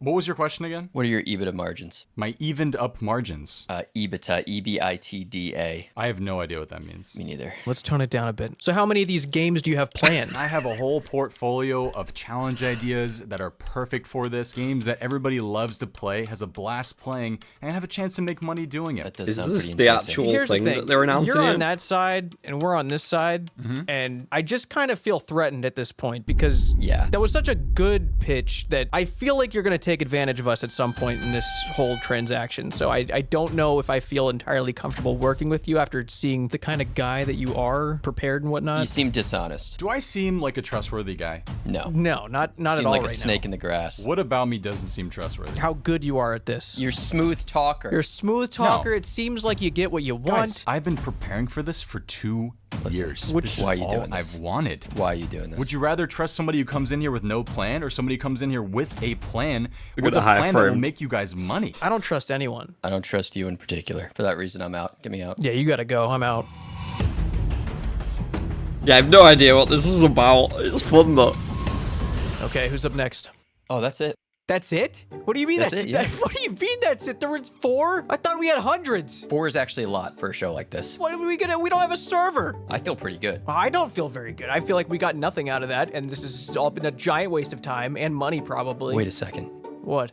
Jim, I think we have a server. I'm not doing the purge server, dude. I can't. No, I'm no, not... no, Jim. It's been right here the whole time. Right here? What do you mean? It's been right here in front of us the whole time.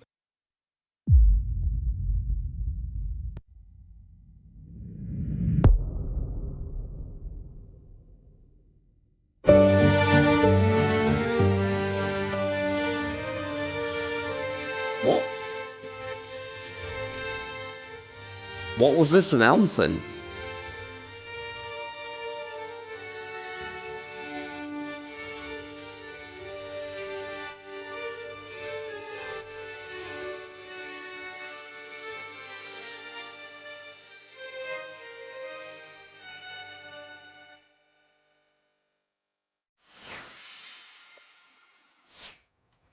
Well, there we have it, folks. For those of you watching at home, if you haven't quite figured it out yet, we are extremely excited to announce that we are officially going to be bringing community servers to old school RuneScape, a place where you get to decide how you want to play the game in your own way. Whether or not you want to take up any of the ideas from Jimmy's video, well, that's an entirely separate discussion in its own right. But for now, let's hear a little bit more about what Project Xanaris means from Mod Sani and Mod Tomb. Last year, Skeptical. we included a question in our annual survey on custom servers for old school RuneScape. After a very promising reception, we're ready to announce this semi-secret project, Old School RuneScape Community Servers. Before we dive any deeper, you can relax in knowing that this project has a new dedicated team, meaning that the OSRS JMods can continue smashing out amazing content for the game. That said, let's introduce you to one of those new faces. Hi, I'm Mod Tomb, and I'm a senior technical designer here at Jagex. The idea for community servers is one we've been toying around with for some time, and we're so excited to finally confirm that they're in development. For the unaware, community servers will let you host or join a custom-made server where you make the rules. Hate the idea of trading? Then get rid of it. Want to mess around with how much damage you deal or take? Go right ahead. Or maybe you feel like you really resonate with one area of Gielinor in particular. Then lock the world to only Mauritania. Recreate your favourite game modes or invent new ones. Your world can be exactly what you want it to be with whoever you want. Just a small group of friends or open it up to the community. The choice really is yours. Ultimately, we want this to be a place for players to jump this. in to create and share their own old school RuneScape experiences.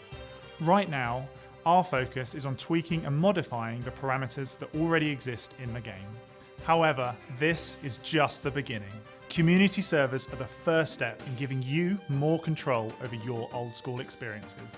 Our goal is to eventually enable you to develop your own creations and share those with the wider community. Now, this is a huge undertaking from the team. So, while we continue to work on this in the background, we want to focus on delivering our initial phase of the community servers and giving you a first look. I could actually fix this whole In terms of proposal. what's next, alongside internal playtests, we want to get lots of you involved over the course of our development. To keep the spirit of old school alive with this project, making something for you, with you. For now, you'll hear us refer to this as Project Xanaris, while we continue in development with your guidance. I don't think I like it. We hope to make this a truly special addition to an otherwise amazing community and hope that you'll work with us to make it the best it can be. And we want to start soon by opening a new channel within the Discord so we can hear more about your thoughts and ideas. I think there is a good solution. We know you'll have many questions and we'll answer them when we can at various stages of development. But I'm not sure For about now, how this please take a look sounds. at the current FAQ on our channels and I'll talk expect about it more later when we go updates through soon. the Thank you all so much for your time blog and we posts. can't wait to get you involved.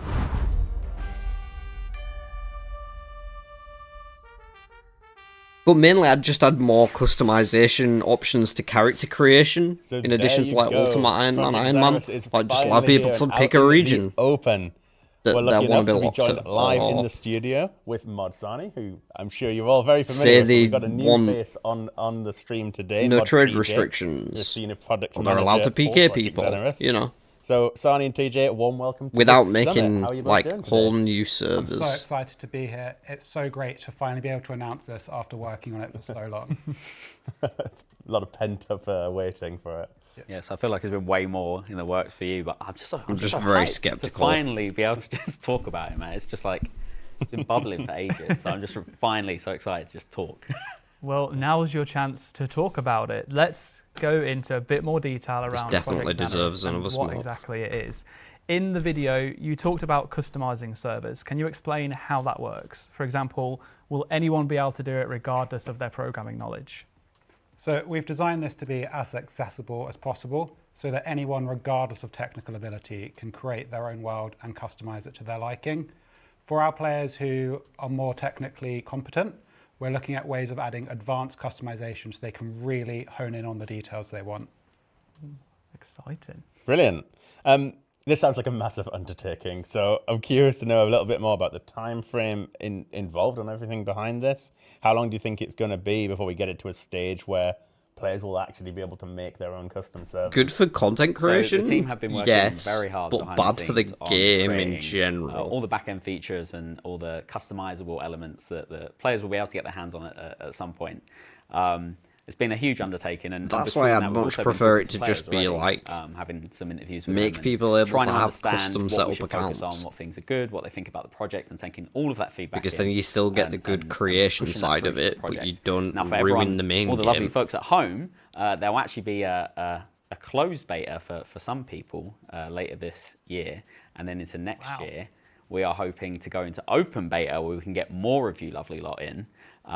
But if you don't want to wait that long, the Discord should have a new area right now where you can talk about all the things Project Xanaris has to offer. So leave your ideas, leave your discussions. I think most people are go going in to there vote and against this have anyway, fun. so I'm not really worried about it. Amazing. Like, I love the fact that even from the initial get-go, it's a hugely collaborative approach involving the team, the community, and just as much involvement as possible to make sure that it's right. Because it is obviously, as Kieran said, you mentioned as well, it's a huge undertaking. We need to make sure that it's something that the players are happy with, comfortable with, that it works the way that they expect it to, and that it's going to fit into old school as well. There's a load of questions. I'm gonna that are start up going a to be poll answered while as I'm well, and rolling a FAQ. spliff. We'll give you the link for the blog at the end of these questions.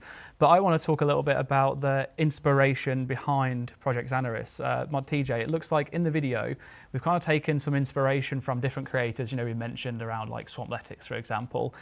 Is it the case that this was built from what content creators have done, or was it something else? Well, our players are probably the most creative players of any game, I think.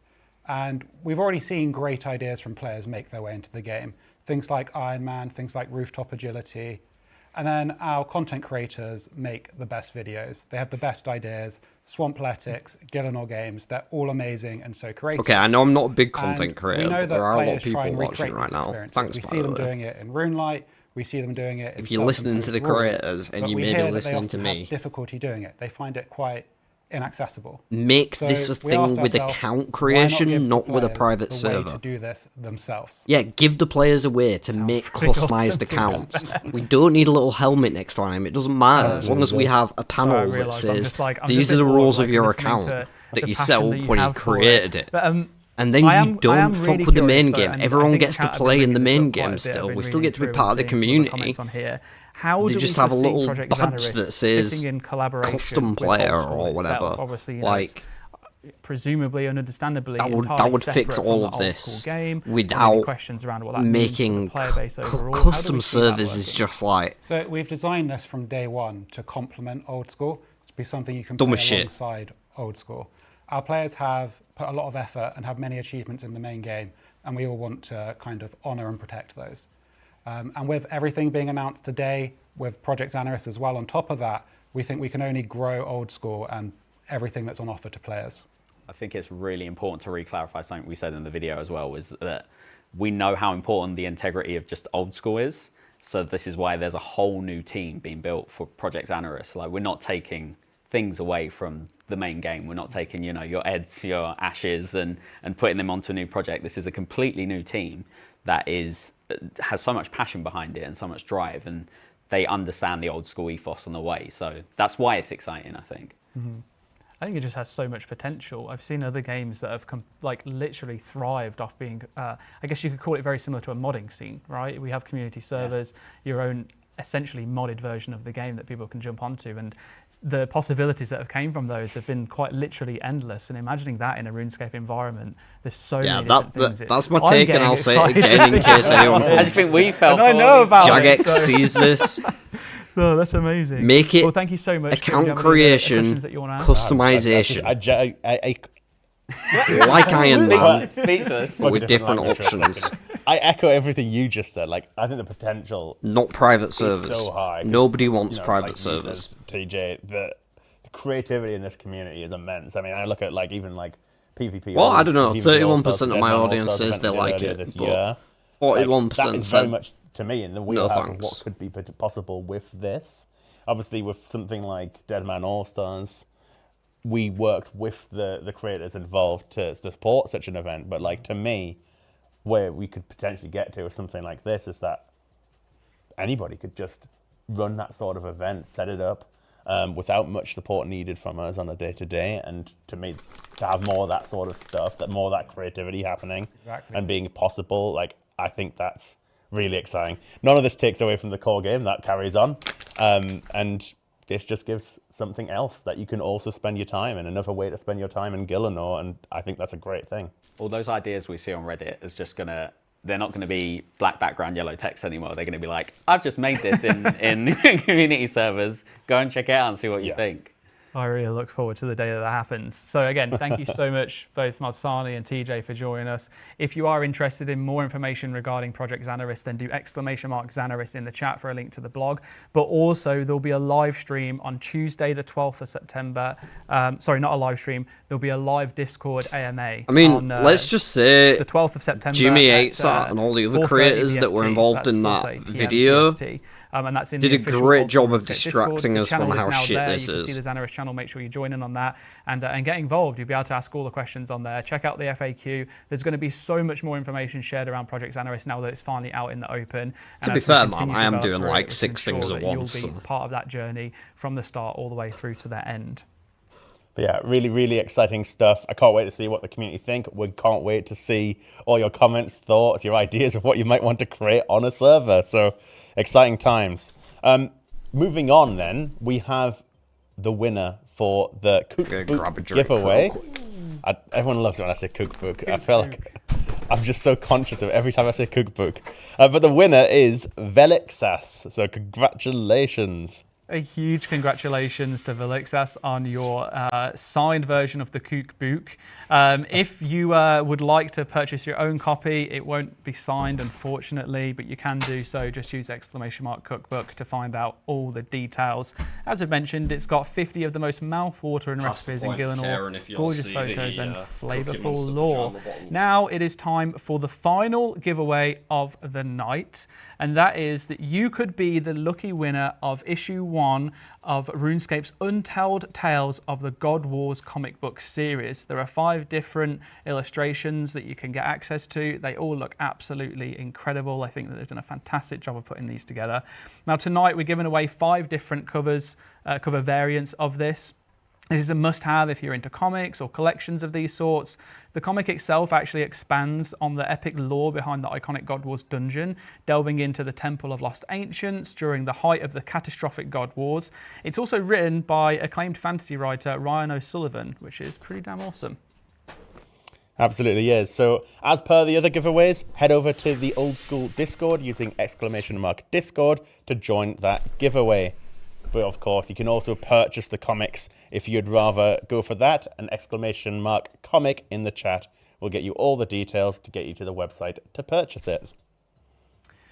Now, before we get into the next 2 announcements, I think it's time that we just take a little bit of a step back and talk about some of the smaller content updates that you can look forward to. So to start with, let's talk a little bit about The Curse of Arav, which is a remake of the 2009 Master Tier quest that continues on with the Majorat storyline.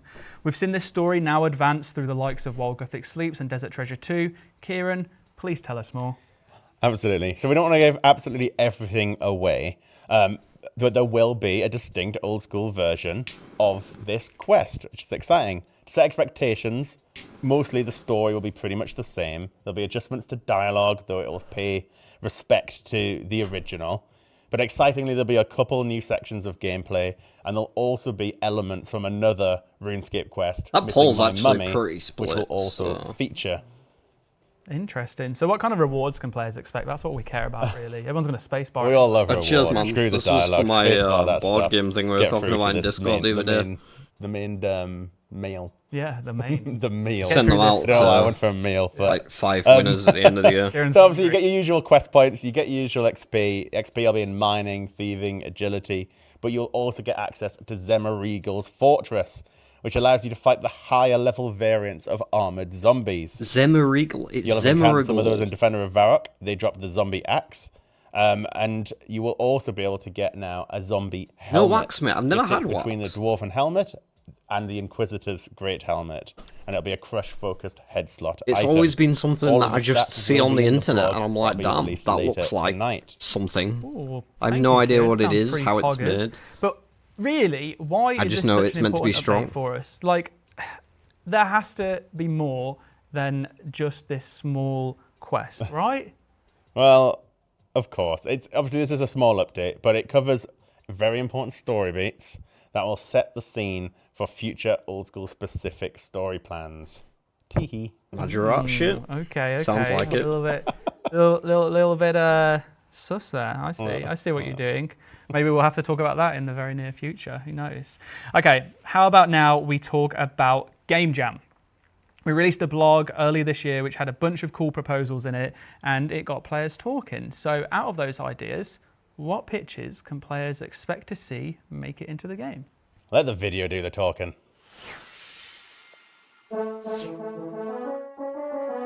Hey, I'm Mod Husky. This game jam, I decided to take a look at the collection log system. I wanted to create a collection summary interface, a popular suggestion from player Ruru, I don't hear that. whilst also looking at some general quality of life improvements to the collection log interfaces as a whole. The collection summary interface is a separate secondary interface where you will be able to see your total items collected by category, as well as your 12 most recent collections. The player concept also suggested collection ranks, from bronze to gilded, which come with a cosmetic staff and offhand logbook, so you can flex how much of the log you've completed. You can read more about the specific thresholds in the blog. For the qual features I mentioned, you should now be able to view the log while doing skilling or combat activities, and move or resize the interface freely. I've also implemented some official high score support, so you can see exactly how many log slots you have compared I mean, I don't to care about this, but I all don't of the hate it features will either. be called, so make sure to have your say. Husky out. It's time to improve mini menus. They can be especially annoying for all of those teleport items. Why is it when I'm wearing a ring Oh, of yeah. viewing, I can teleport I remember this. easily? This is good. But in the inventory, it is a total pain in the arse. And it gets interrupted in combat if I'm not quick. Introducing the sub-menu system. With this, you can access options from the inventory too, indicated by the handy little arrow. Also, we can finally adjust where the use option appears, so we can get it right out of the way when needed. Anyone lucky enough to have a Maxcape will know it has an absolute maze of options. This update is mint for the Maxcape, as we've been able to totally tidy it up. Huge kudos to Mod Lycos and Mod Lenny, who did all of the groundwork to make this possible. The player-owned home customization update is a project that aims to create more options of lateral customization for players. We included new options for the altar room, portal rooms, combat room, and various customization options for your decorative spaces. I used to really love going to POH parties to see how everyone decorated their homes, but always felt the choices for spicing up your house were a bit limited. This update will widen our reward space for all levels in your construction journey, and allow those who take pride in their houses to establish more of a personal touch. I don't know if anyone cares about Hey, houses. Mod Halo here. In the most recent game jam, myself and Mod Ash joined forces to give you the deposition and reposition exposition. This update brings a fresh new overhauled deposit box interface, Very split both making poll. it intuitive Basically and more mobile halfway friendly. down the middle We on added that a poll. button to conveniently deposit worn items and moved away from the strange horizontal inventory the current deposit box has. We have I like also this. swapped where the deposit worn and the loot bag deposit buttons are, so there's no more misclicking and depositing all your gear on accident. Additionally, we've added an option to remove the prompt asking what quantity you want to deposit when using Very items good. on a deposit box. So you can now easily bank a whole inventory with one interaction if you so desire. Wait, there's more. Locked inventory slots. This will be Beautiful. a new option, both accessible in the new deposit interface and the bank settings. Absolutely beautiful. First, lock a slot either via a right-click option, which is toggleable, or the more tap-friendly grid provided in the locked slot settings. If a slot is locked, the bank or deposit box will never deposit items within that slot, whether you click it directly or deposit your whole Absolutely inventory. love it. No need to rely on bank fillers to lock items out of the bank. Maybe you're rune crafting at the ZMI altar. Make your banking easier by locking your rune pouches. Or maybe you're slaying and need to bank quickly before you lose your slayer spot. Lock your handy Slayer supplies, deposit your inventory, and resupply with food or potions. Easy. Banking has never felt better. That's all for now. Let us know what you think. A big shout out to Modash for his work on this project as well. I always love every time Game Jam comes around because there's an absolute plethora of content that comes out of it. The passion that the developers have for the things that they work on is just incredible to see. The next one's coming up. Game Jam soon, is where the and I real cannot shit wait to gets see done. What else comes of that? Kieran, talk us through how were these features actually picked from the Game Jam blog, to add it into the game. Obviously, that's not everything. There's a whole host of other stuff that was done in the last Game Jam. But ultimately, like, we're looking at the stuff that we thought really good. I'm sure we've seen all the W's in the chat. I know you all love a lot of the stuff we just showcased, which is awesome. But also stuff that's basically just about finished in the Game Jam. So it's stuff that we can get out reasonably soon. So it makes sense to pull that forward and, hey, let's get it into the game if you want it. So that's what's happening next. And Game Jams as a whole are just a good chance for developers to work on those little pet peeves. We all have our own gripes. We all play the game. We all run into the same issues that a lot of players do. And, you know, we have the power to change some of it in a Game Jam and see what happens. So we do. I don't think we're going to have any problems with getting any of this content to pass based on the chat's reaction alone. If it's a representation of the wider community, then pretty sure it'll all go in. Talk to a little bit about the importance of updating and improving quality of life in Old School. It's seen as something, you know, we do relatively consistently with the larger polls and such. Why is personally, it so Stephen? I mean, not a take that affects me as someone who mainly every plays update we Iron do Man. over the long term should always I be see making your the game point of better. view. And that also requires us to work on older content, tidy up old systems, and do these quality of life things. If we spent all of our time just on the big new things, here's another Grandmaster quest, here's a new boss, whatever it is, a lot of stuff would be left behind.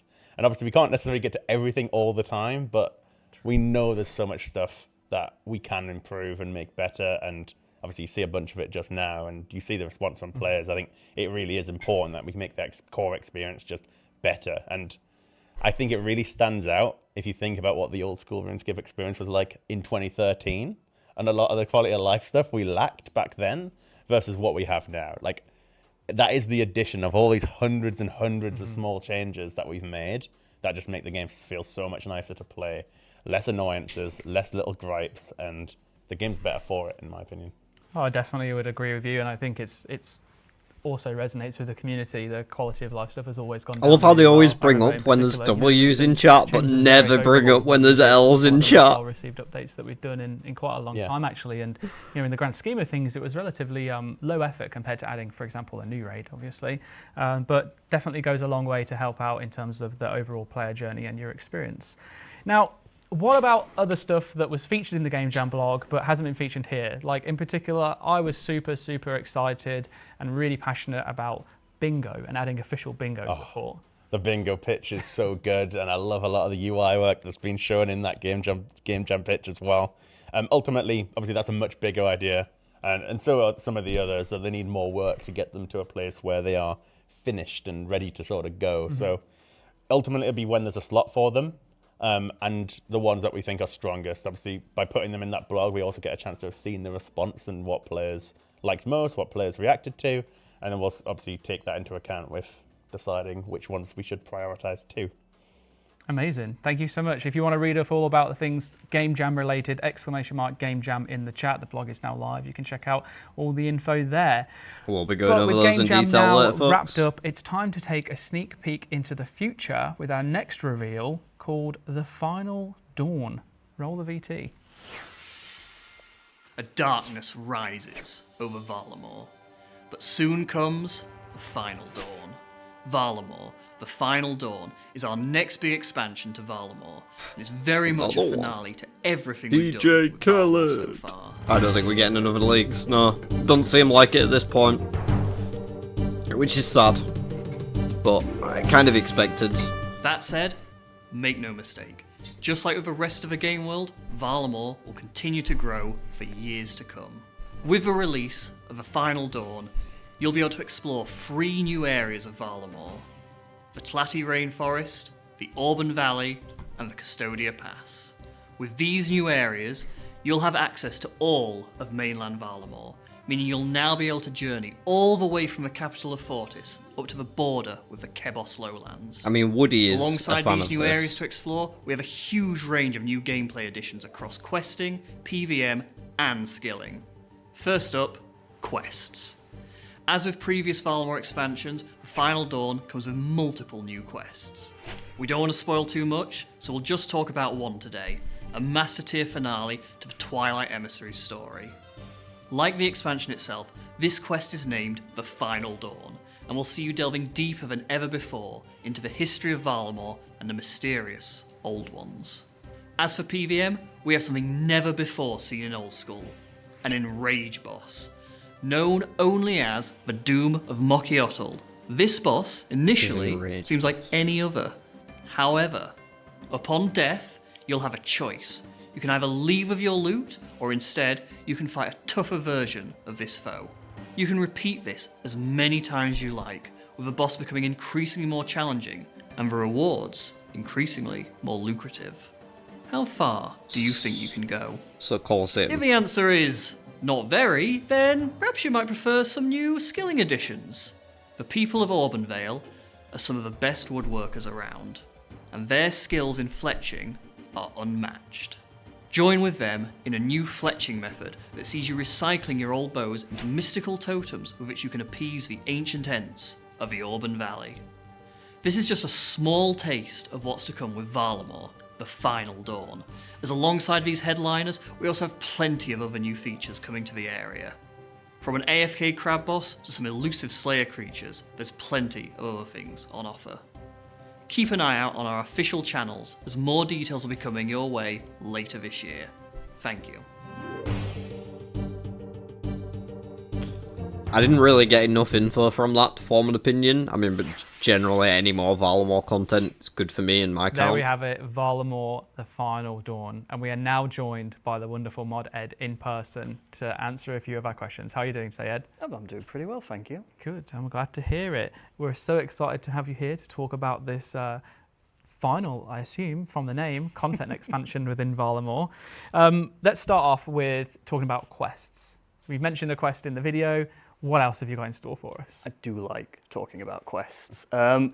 So I've just lied. I say I like talking about quests. I can't actually really talk too much about the quest because we're sort of in this weird situation here where we're announcing a sequel to a quest that hasn't launched yet. So obviously, hopefully people might have noticed that the second part of Valamor, the Rising Darkness, is launching in just a few weeks. That's obviously coming with the next part in the Twilight Emissaries story.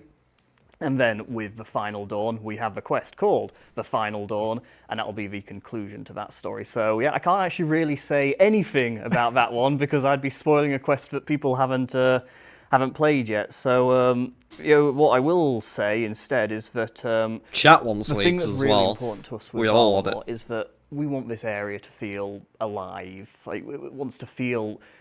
Not like some of the mistakes we made with Karen, we'd launched with not many quests, that it's more than just this main storyline. And just as we've had with the first release of Valamor, where we had a few small quests, we're doing that again with the second release of Valamor, and we're going to be doing it again as well this time around. We've got plenty of smaller quests as well. For example, we're planning to do a new Slayer dungeon, but we don't want to just have this new Slayer dungeon there. We're going to have a little quest to unlock it as just sort of one example of one of the quests we've got planned for this, as you say, final part of Valamor. Any more stuff like the frog quest? No, Cuthbert. All the effort we put into all these other big pieces, and everyone loves the frog quest. Oh, the frog quest. Yeah, because it had character and charm. Frog quest sequel when, and terrifies me. The thought of trying to ever top the madness that was achieved with that frog quest. I don't know if it could ever be done, but I guess it also is like variety is super important. The small quests are some of the best ways to introduce that variety. Our big quests, because they're big quests, kind of naturally tend to be more towards big epic storylines because they're just that they're big and epic. The small quests are often some of the place where you can really add variety, and I'm really happy so far with what we've been able to do with some of these small quests in Valamor. The frog quest is obviously quite towards one extreme of what you might expect from a RuneScape quest, and again, going to trying to continue that variety with a Final Dawn, with a few different quests covering a few different sort of like genres, vibes, that sort of thing. Amazing. Very much looking forward to it. I feel like all of the quests that have been added of late have all felt like true epic old school quests. Even, you know, the Cuthbert one, as you said, it was on the far extreme end of it, but it was still very much a RuneScape quest, and that felt great.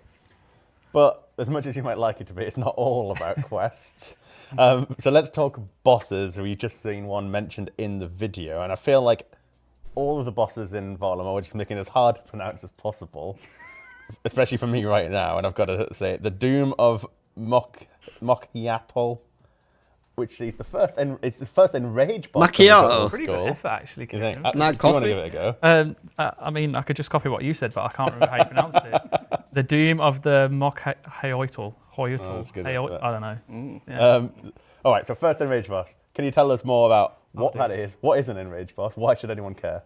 So it's the very basic idea of it is that, you know, normally you go kill a boss, it dies, you collect your loot, hooray, and then you'll probably kill it again. With an enraged boss, it's a little bit different. You kill the boss, it dies, but rather than just collecting your loot and either heading off or choosing to fight it again, you instead are presented with a bit of a different choice. You can still do that.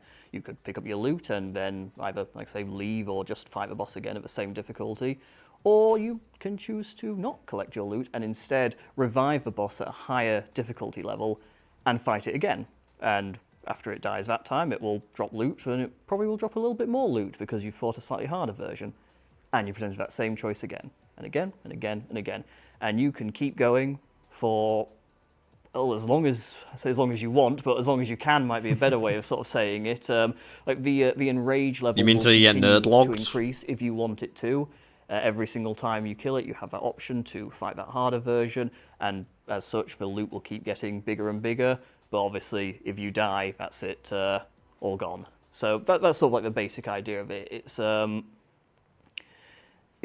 you kind of I guess kind of control the difficulty a bit, but the big thing about these bosses, it's about sort of like challenges to see how far you can go. Like obviously the loot is very important, it's always very nice, but with bosses like this, it almost sort of becomes more about like what enrage level can you hit. Like there's normally some sort of like counter, sort of like measure of what enraged level you're at. It's like how high can you push that? It sort of thing becomes really important. And yeah, we've never done anything quite like this in old school before. We've had sort of like, I guess, adjacent systems of like controlling a difficulty, but this is something a little bit different, something that really quite excited to bring to old school because it's just that it's not something we've ever done before. Like variety is super important, and we've done a lot of bosses. I think quite a few of them are probably quite good, but it's important to offer something different, and that's sort of what we're going for here, something that we've not really done before. Awesome. I really like the sound of it. Quick question before I ask the next one. Is it going to be, or do you know yet, will it be solo or group boss? Well, I think it's probably going to be a solo boss, this one. It makes the enraged system a bit more controllable, especially with it being the first one we've ever done. Mm-hmm. And we're also, when looking at Varlamore, we're trying to make sure that Varlamore itself has lots of variety of content within it. So obviously we've done the Colosseum, which was solo. We did Perilous Moons, which was kind of a weird mixed solo but group at the same time. We're then doing the full group boss that's coming out in just a couple of weeks. I won't try and pronounce that one. Huey. Huey. So doing this as solo again, it sort of keeps that variety between solo and group, and then also you've got a variety of different styles of bosses as well. Yeah, I really love it. I think it's great to just see different mechanics coming to old school, so there is something that really caters to everyone. I imagine this is going to be one of those where our higher level players can really put, their skills to the test and see how far they can push themselves. But that's not the only kind of different thing that's going to be coming. You also mentioned a new fletching activity that will be coming with the Final Dawn. What can you tell us about that, and why did you choose fletching? So we chose fletching, and I was told I wasn't allowed to swear, so we chose fletching because it's not very good. Well said. That's not just my opinion. It's better than crafting. We do the annual survey every year. Annual survey, obviously it's every year. We do the annual survey, and we ask people like what skills are not so good, what skills are good. And we're like, yeah, I don't like rune crafting. All right, we don't like rune crafting guidance for Rift. Okay, we're starting to make some improvements there. And fletching is one that's sort of come up as it's not a very fun skill, and it's also not a skill we've ever really done much with in Old School before. In fact, it's sort of getting to the point now when you look at like all the skills, it's one of the skills we've touched the least. Yeah, I'm to be literally honest. making maple longbows. It presents a right really now. nice opportunity for us Or at least to, dare banking I the say logs it, for them. actually try and make the skill a tad more fun. But It's not also, that because bad. it's a skill we've not touched before, there's potential opportunities for And like, you can rewards zero based, time it, there so as like well. there's So both ends of the that was sort spectrum of like there. what I think sort of fletching's made us pretty start thinking about fletching, and also again, kind of fleshed what I was saying, out. like about variety in Valamor Whereas and that crafting, sort of like- thing. It's like looking at what fits for Valamor as well. We've got this area in You've got Valamor the that's it's hella like expensive forested option, area. or There's the hella slow like option. from a storyline side, we've got these people who live there who are very like close to nature. They do a lot of work with nature, and they do a lot of woodworking because they live in a forest. So it's all about, for them, it's that balance between looking after nature whilst borrowing a little bit from it. It's all like, What is okay, it so on we're working about? with wood basically. So fletching kind of makes sense here. Cool. Yeah, I'm really excited to see what comes of it. It's not necessarily the hardest skill to get 99 in, but it's just pointless. That's the thing. Like, yeah, sure, you can. Like, in a certain way, like if you're looking at it from a very traditional old school standpoint, okay, yeah, technically you could argue the skill is fine. There are nice slow AFK methods where you don't need to be too intense, or you can waste a lot of money and get 99 fletching very, very quickly. But are you having fun? That's sort of the question. So, yeah. Dare I say, maybe we could try and introduce a little bit of fun. I mean, to the yeah, skill. people have fun sometimes by like zero timing it while they're doing a quest or Obviously, doing all that said, right? What are you and agility. your team Like the most fact that looking you get forward it to done while working you're on doing with- other with things the is final what makes So- it good. Oh, I don't think obviously asking me, fletching's so bad. Quest, that's a given. I would sort of say that some of the most Yeah, leveling exciting stuff is thieving actually can be some of the annoying. Small stuff, like don't get me wrong, like the big content is exciting. But I like New the Enraged bosses are really Valamor exciting things thieving. to be coming along, but I'm actually the thing about really doing an warming area on it. expansion, The more I'm doing it it's often on the small Woody stuff, the Wild. little bits that bring the world to life. Those smaller quests that I mentioned, doing small additions here and there. As mentioned, we're looking at a new Slayer dungeon with this quest, unlocking it. I think we did mention very briefly that we're looking at potentially doing something we've not really done before, sort of calling it an AFK boss, probably a better way to describe it, a low intensity boss. Like we've got these crabs. You go kill your sand crabs, and oh no, someone's come and crashed you, and now you're having an argument with someone rather than killing your sand crabs.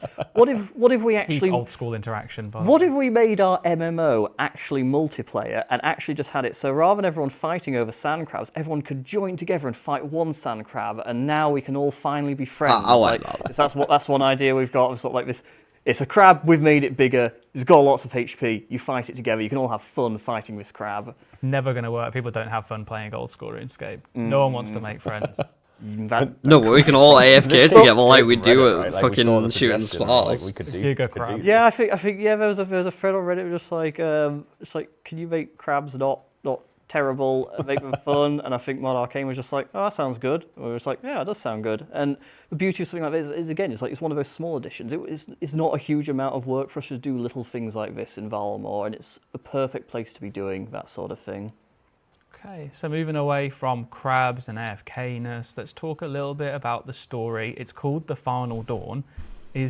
Once this is out, is that it? Is that the end of Valamor? So the answer is yes and no. So it's never easy with you, is it, Ed?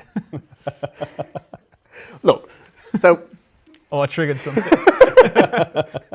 Strap in, folks. We're in for a ride. Right. So it's very important that, as much as I like doing this, it's very important that we don't every 6 months wheel me out to announce another part of Valamor. Like, I love Valamor. I think hopefully everyone else loves Valamor. You know, the response we had to the first launch, absolutely incredible. Like, the next release is looking absolutely amazing.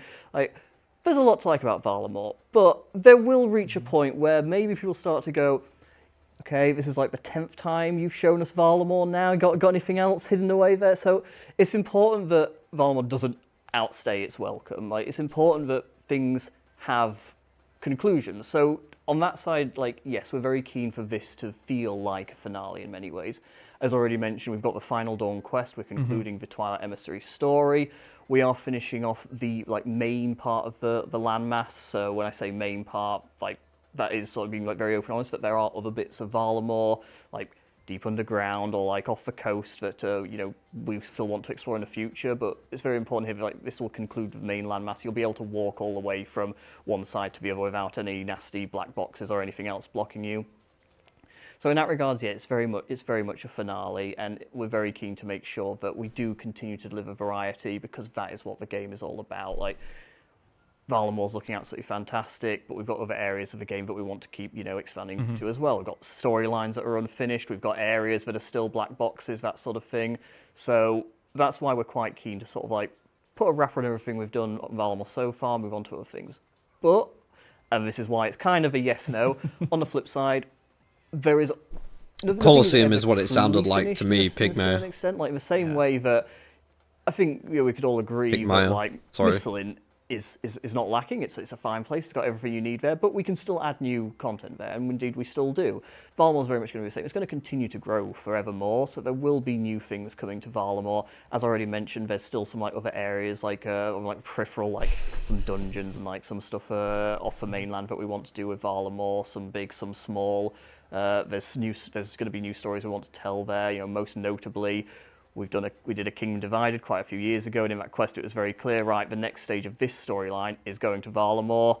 Obviously, with all of Valamor mainland complete, we've now unlocked the ability for us to continue that storyline into Valamor. So there's plenty of things like that. So while this is a finale in many ways, in others we're gonna be continuing to add to Valamor in all sorts of ways for years and years to come. Yeah. Well, I mean, it makes a lot of sense. It's a huge landmass. So I guess we can just probably say that it's going to be a bit of Vala less.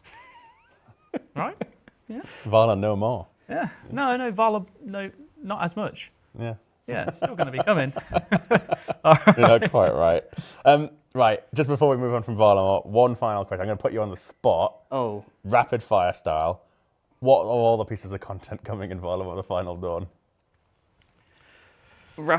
Okay, so... No pressure.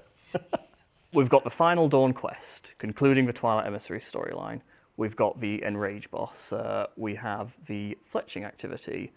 Those are sort of like, I guess, the big selling points. On top of that, we also have a new Slayer dungeon where there'll be a quest unlocking it. We have the AFK crab boss. We have other quests which I don't actually know, to be honest, how many there are. Some. There'll be some, and there's some other things we're talking about that, while we're talking about, we're not quite ready to talk about publicly yet. Like other ideas we're having of like smaller things we could put in Valamor.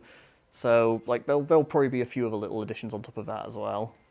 So much to look forward to with Valamor: The Final Dawn. So thank you for joining us, Ed. Make sure to check out !Valamor to read all there is to know about Valamor's final expansion. So, before we move on to our final reveal, we have another winner to announce. I'd rather have leaks than raids, but I won't be sad about raids. The winner this time is Behilit. I don't know. I'm going for the best I've got. But congratulations, you're the proud winner of the comic books. Congratulations indeed, and once again, commiserations to anyone who didn't manage to win a prize tonight. But just remember, if RNG was not on your side, then there is always the backup option of just paying for them with real life money. And you can do that through our link using !. Bad salesman. All right, everyone. It's time to reveal the final announcement of the night, and I hope you're ready. Let's go. This is Mod Arcane. Take one. Yes! It said Leagues on the thing! It's that time of year again. Get ready for Leagues 5 in what we're calling Raging Echoes. Sorry dude, could you hold still for a sec? We just need to get a reference image to turn you into an old school character. Oh, can you make the character like all muscly? No. For those of you that don't know, Leagues is a temporary Isn't that game mode Modash's where character? players start from scratch. It has boosted Let's go! experience, a huge variety of tasks to complete, powerful relics to unlock, and of course, brand new rewards. Area locking is one of the most interesting things about leagues, and we've decided to make it a core part of leagues going Nice. forward. We want to build on top of leagues, constantly refreshing it and improving it to keep it exciting. So we're going to add new content into each league rather than rotating stuff out. There's something else. Combat Masteries is the new core of your combat power. Combat Masteries complement the relic system to give you greater control of your battle buffs. And there's one more big difference that we're going to be introducing in Raging Echoes. Alright, and now reach for the tea. In this year's league, each new area will feature 1 or 2 enhanced bosses. These bosses will drop a desirable, unique item that's not normally found in that area itself. This means players will have to choose which areas to unlock wisely. Do they play it safe and go for an area they're comfortable with? Or do they venture outwards to use the exciting new unique boss drops? It's not just the drops that change with these enhanced bosses. Each new boss will have slightly different mechanics, so players will have to be on their toes if crazy they want to get their cool. hands on these big ticket items. I've not seen this item before. That's all we're going to reveal in Raging Echoes for now, but there'll be plenty more info soon, so keep an eye out on the official channels. Oh, hey man. What happened?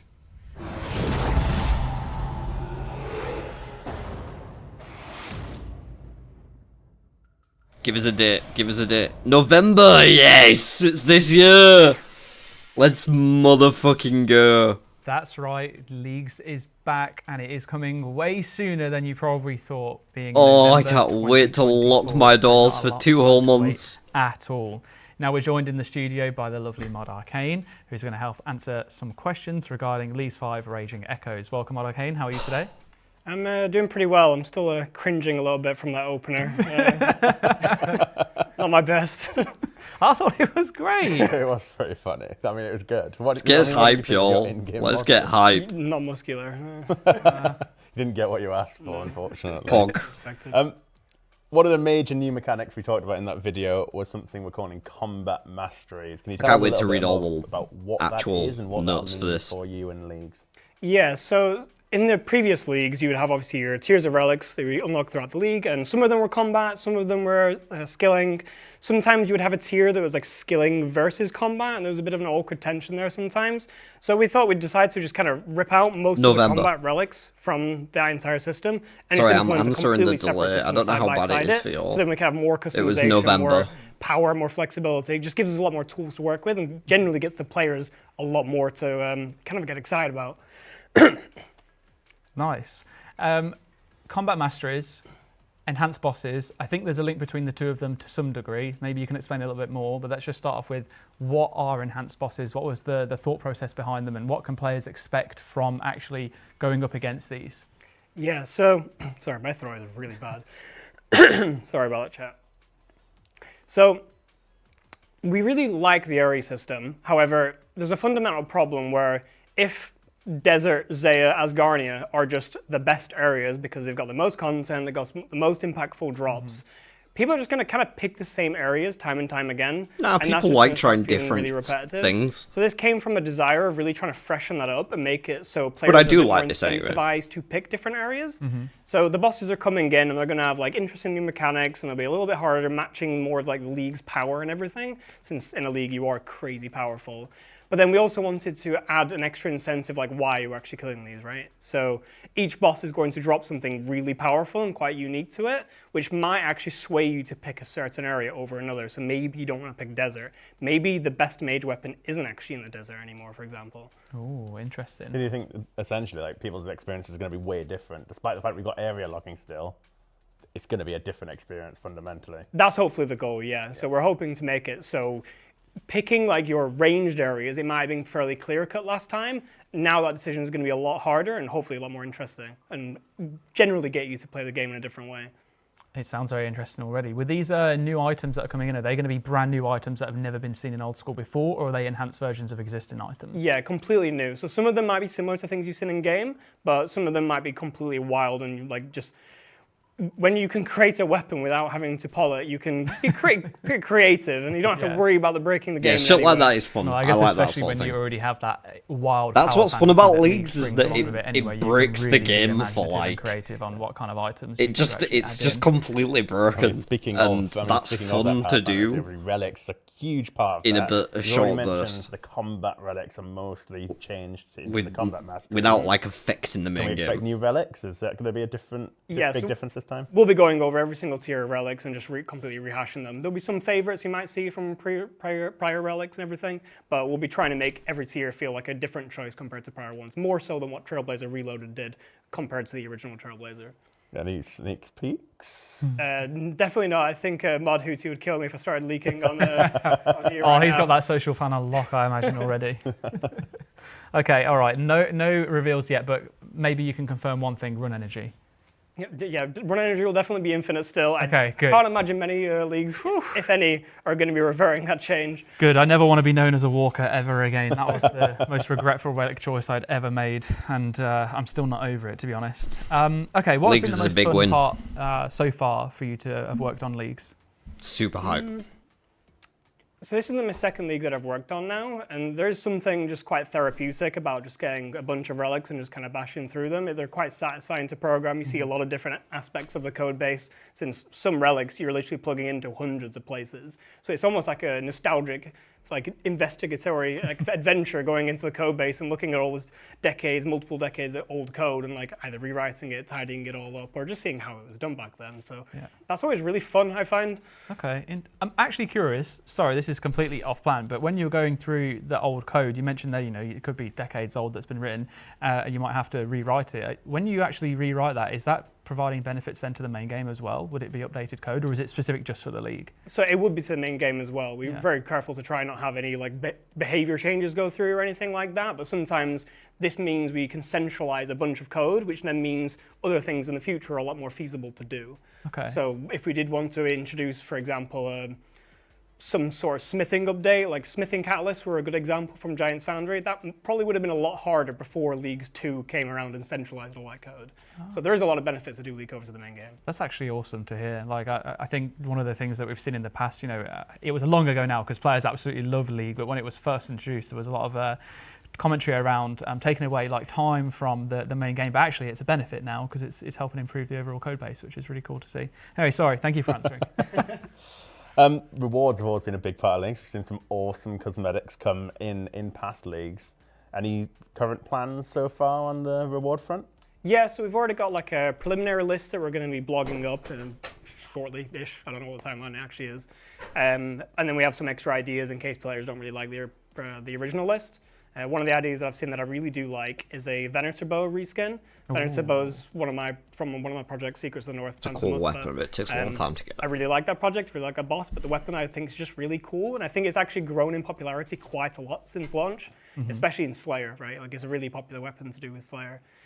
So getting a reclone for that I think would be quite cool. We'll see obviously what players think from that, but we've got a lot of other ones like the outfits and the banners are the pretty basic ones, and we've got teleport animations.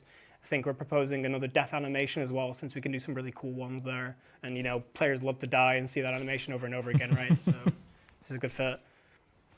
Amazing. Sounds brilliant. Well, I think I'm all out of questions, to be honest. I'm just extremely excited. I'm definitely going to be playing in the league. I always end up jumping in, even if it's just for the first few weeks, because that power fantasy is just unmatched. It's so insane to just go through and absolutely blast content that I wouldn't normally do at that level.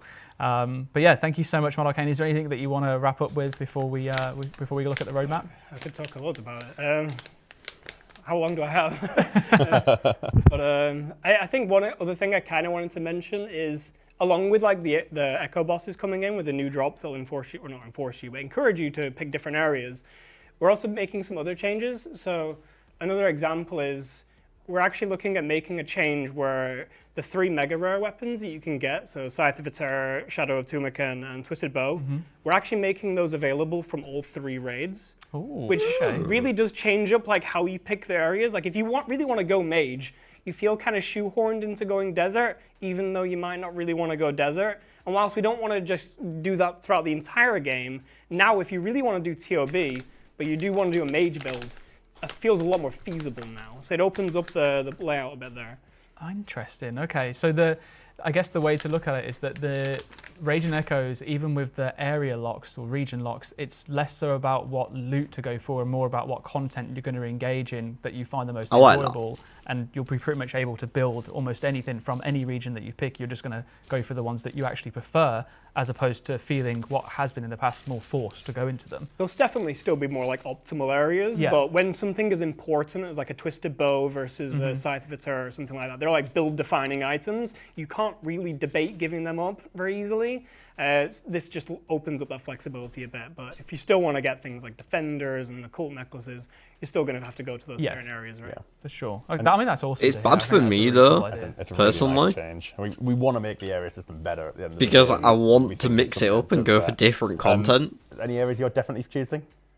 Anywhere, I really want to pick Varlamore, rather than doing the content I know I like. Surprisingly dense, like it's kind of flown I'm under definitely my picking radar a Varlamore, little bit, obviously. but like when I was going through and putting tasks in for Varlamore, That's the whole reason I made Woody Wild that I'm playing on right now. So doing that in like a league's context, when obviously I've not done that in prior leagues, will actually be just really refreshing.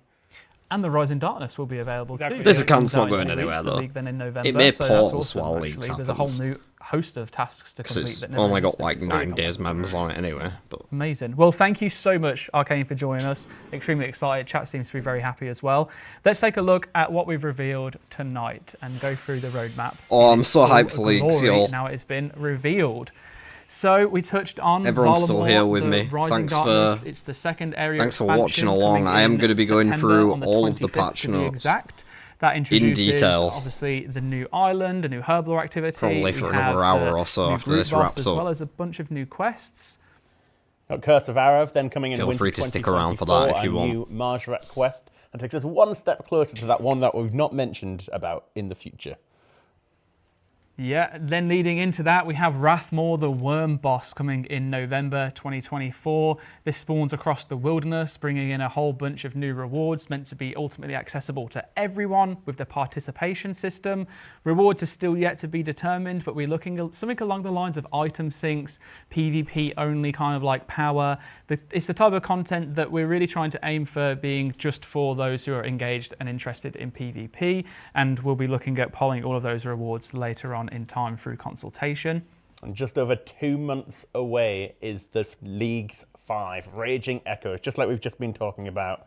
It's our seasonal game mode.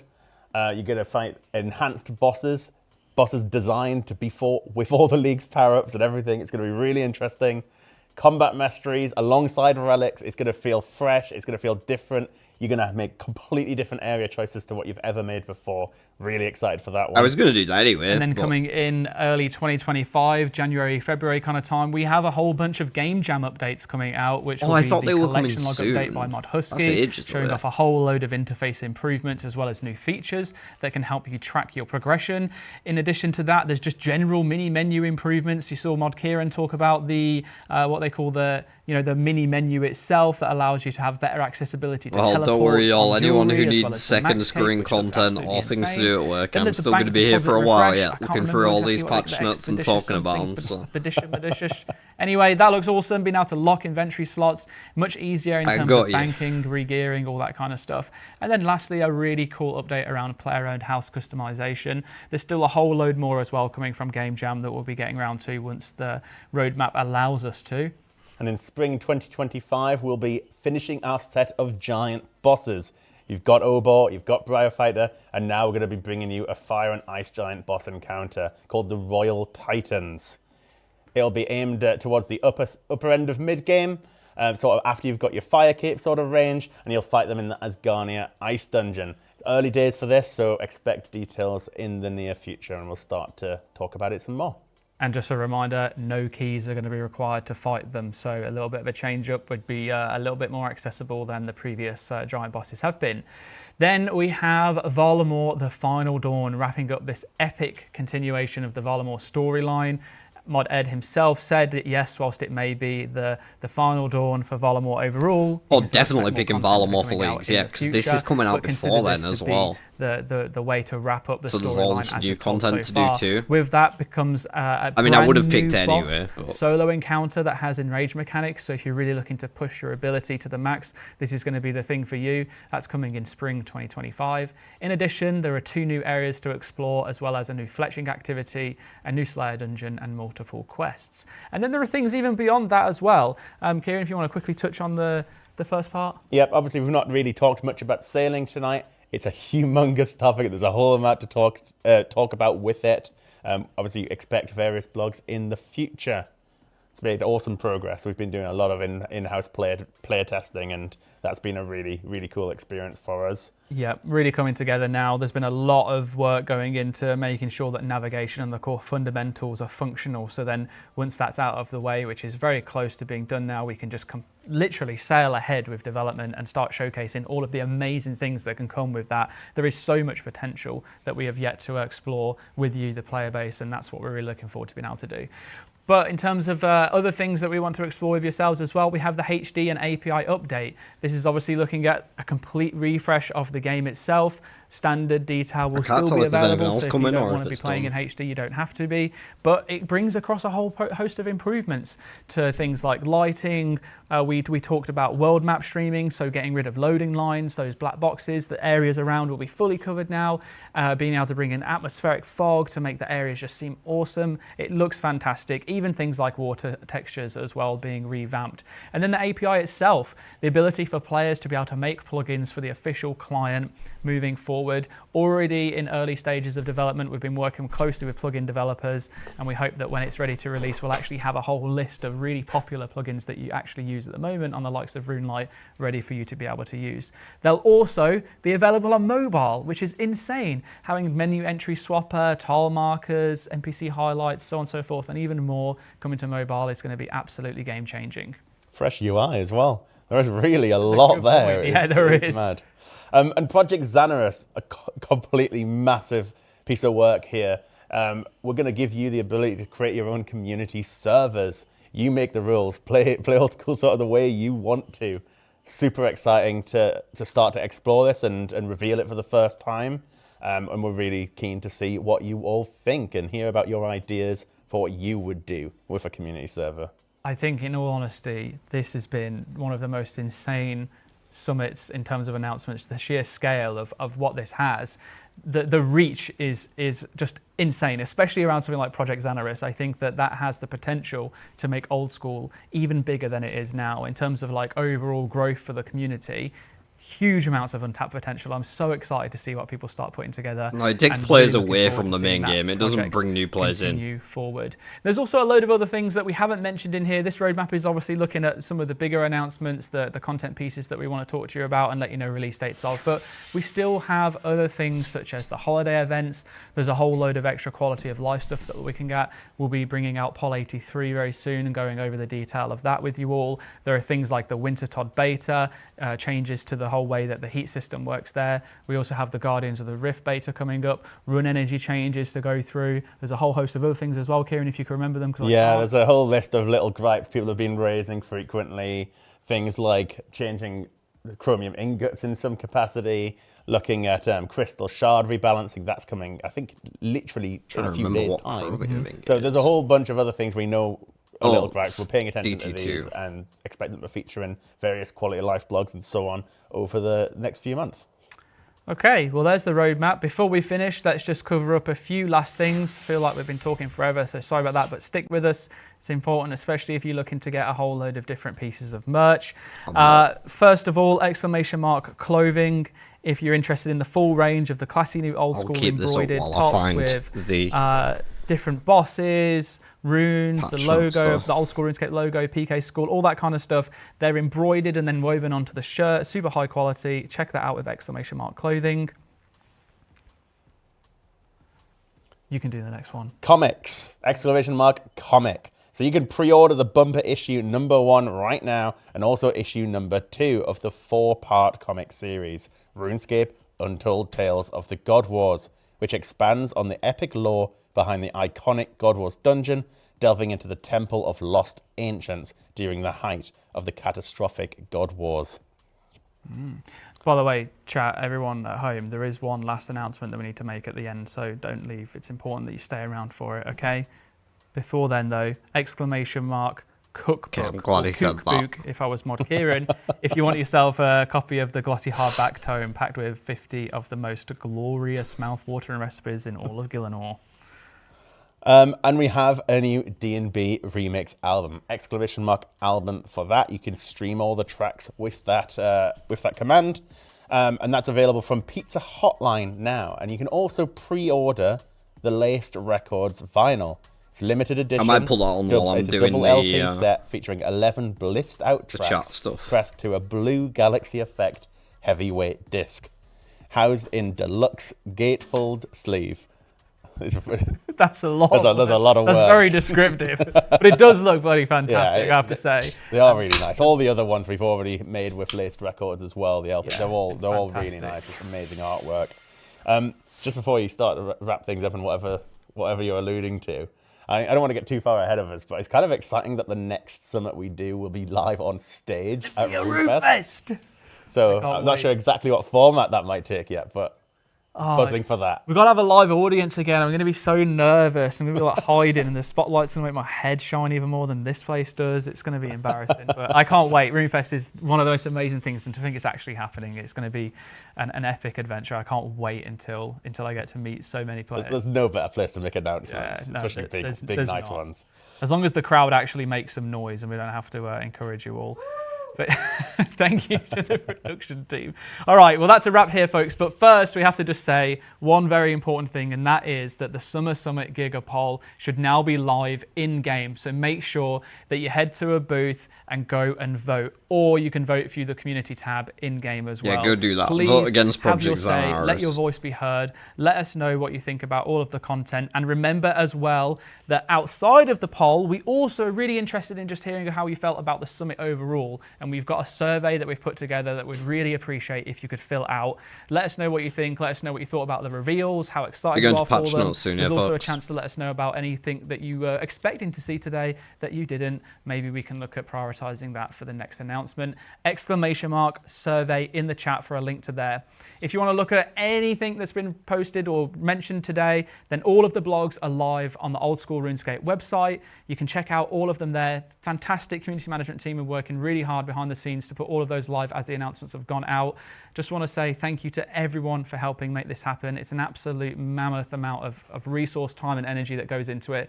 I hope that you've enjoyed the show as a result of all of that hard work. Thank you to the production team. Thank you to all the designers for putting together such fantastic content, showcasing passion, helping us answer some questions.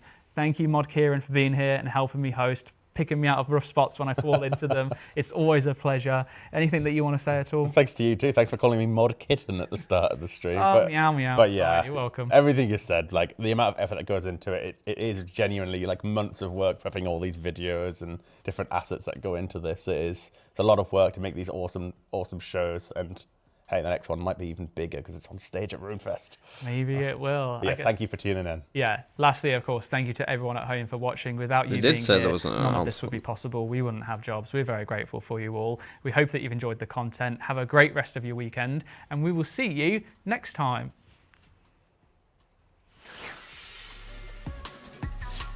Is that it? I thought they said there was an announcement at the end.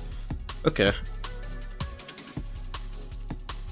Well, I am going to whack this on.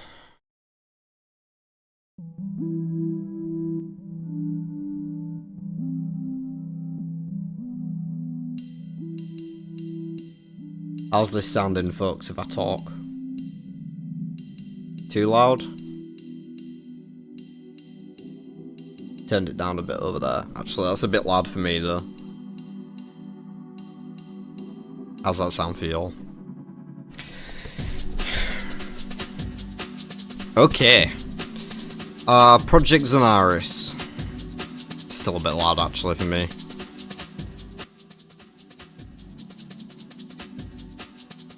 Let me know if that's barely audible for y'all or not. Should be fun. Anyway. Community servers will take the old school RuneScape you know and love and tweak different elements to create a brand new gameplay experience. Do you want NPCs to deal 5 times the damage? If you want to make everyone an ultimate Iron Man or turn PvP on anywhere, all of this will also be possible. This is a service where you make the rules, and you can also choose who access your creation, whether that be a small group of close friends, your clan, or the whole community.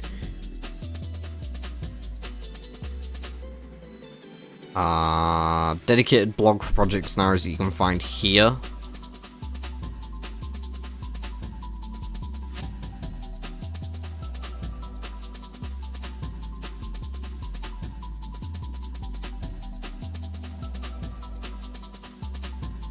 Looking into allowing you to copy your main game progress into community services, but this would be one way only. Okay. It doesn't mean anything for Leagues or Dead Man. Okay. No, the team's separate, but it does take money away that you could be hiring teams for the main game with.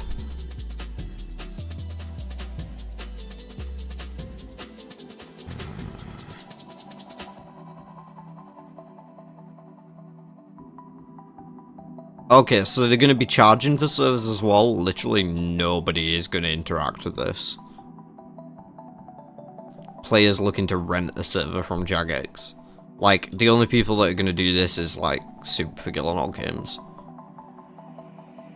But, yeah, no normal player's going to use that. Alright, we won't bog down on that too long.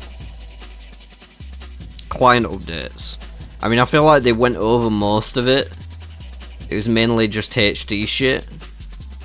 And some stuff about plugins that we already have in RuneLite. I don't know, if anyone wants me to go over that in detail, let me know in the chat. I don't know if people care about this. Mobile updates, plugins that we have in RuneLite already. Maybe the mobile updates people like. There's... We're making mobile even better with the addition of highly requested features like tile markers, NPC highlights, easy high scores, and menu entry swapper. Yep. Okay. It seems good, but yeah. I use RuneLite, so that doesn't matter for me. Valamore Part 2. Our second foray into the Shining Kingdom kicks off in a matter of weeks. Ominous subtitle aside, it's a bumper update. New bosses, new quests, and a host of fun activities. New areas. There's a dedicated news post. I'm not going to read the cliff notes, I'll read the actual news post. I'll get them all open. All the posts, dedicated blogs here. Got Valamore Part 3 as well there. Leagues 5, definitely we want to get that one open. Where's the... Is there no post with it? Oh, okay. I think that was it, yep. Game Jam. This stuff I don't know if there's a dedicated post for. Oh, there is, but I think we can just look at it here. Most of it was talked about in the stream, to be honest. I don't think I have any strong opinions on this. It's good little things, little quality of life updates. It's good. Game Jam's good. It's not coming for a while yet. Rathmore. It's a caterpillar. Top 60 get rewards. 60 players who deal the most damage.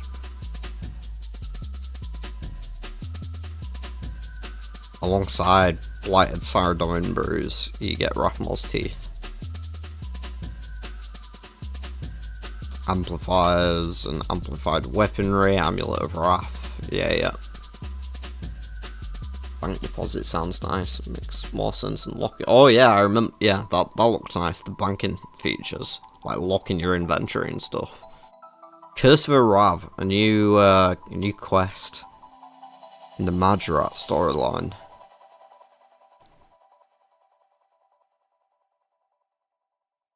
Did he really just use beef in a news post? Talking about quest lore. Completion, Defender of Varrock, Control Romance, a bunch of stats, combat level 80. Nothing higher than anything you'd have if you already have a quest kit. Rewards, Mining XP, Thieving XP, Agility XP? That's alright. Access to the fortress, where higher level variants of the armored zombies with an increased chance to drop the zombie axe. Okay, and then use zombie helmet. Okay. Sits between the dwarven helmet and the Inquisitor's great helmet as a crush-focused head slot option. Might be an interesting one for certain Iron Men. Brandon and Eldrick, the Royal Titans.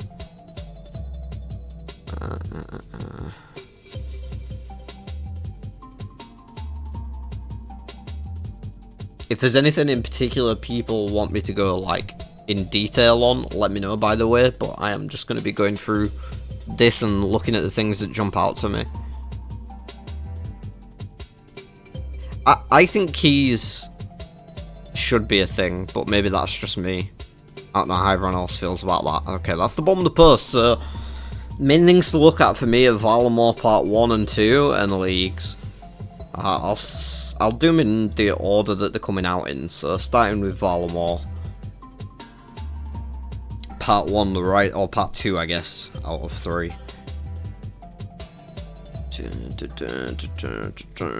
I'll try not to get bogged down with all the chaff and just get to the actual details. Let's get this map up as well, actually. Let's just have a look. Okay, so Alderaan is new. This isn't here yet. This is Part 3. Alderaan, we've got Moonrise Brewery and Winery, Mist Rock. There's a house portal. They're adding a POH to Valamore. I like that. That's very cool. That's very cool. Can I go even further in? Let's, okay. What have we got here? Is there anything interesting? A mining shop, maybe? We've got a mini game here. I'm guessing that might be the Herblore thing. A gem shop and a food shop. And the house portal. A quest. A patch. I think they said that was something to do with a new prayer regen potion. Doesn't look to be much else there. Was there anything else that we... Oh, we've got this whole area up top now as well. The Quetzalcoatl Forge. Gorge even, not Forge. There's a travel spot there. Some sort of tree and... Yeah, doesn't seem to be much there. Just sort of a little village. There's a bank up here for some reason. Don't know what that's about. Salvage at overlooking the Twilight Temple. Wow, this is quite a big new area then up top. And the Proud Spire there. I think that's where you do the Dragon Boss. Okay, we got the Tower of Ascension. Some fishing spots. A furnace and a plate mail shop. Another travel point. Guessing this might be where the crab boss is. And then Twilight Temple, which I'm guessing is something to do with quests. Okay. Cool. Quite a lot being added there. Definitely cool.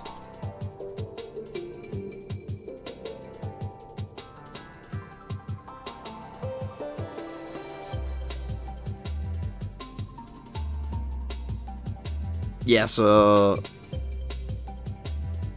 This stuff is just describing the map, right?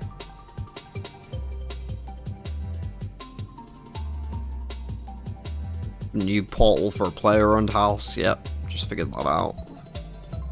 What's the X by the bank? Sorry, let me go back.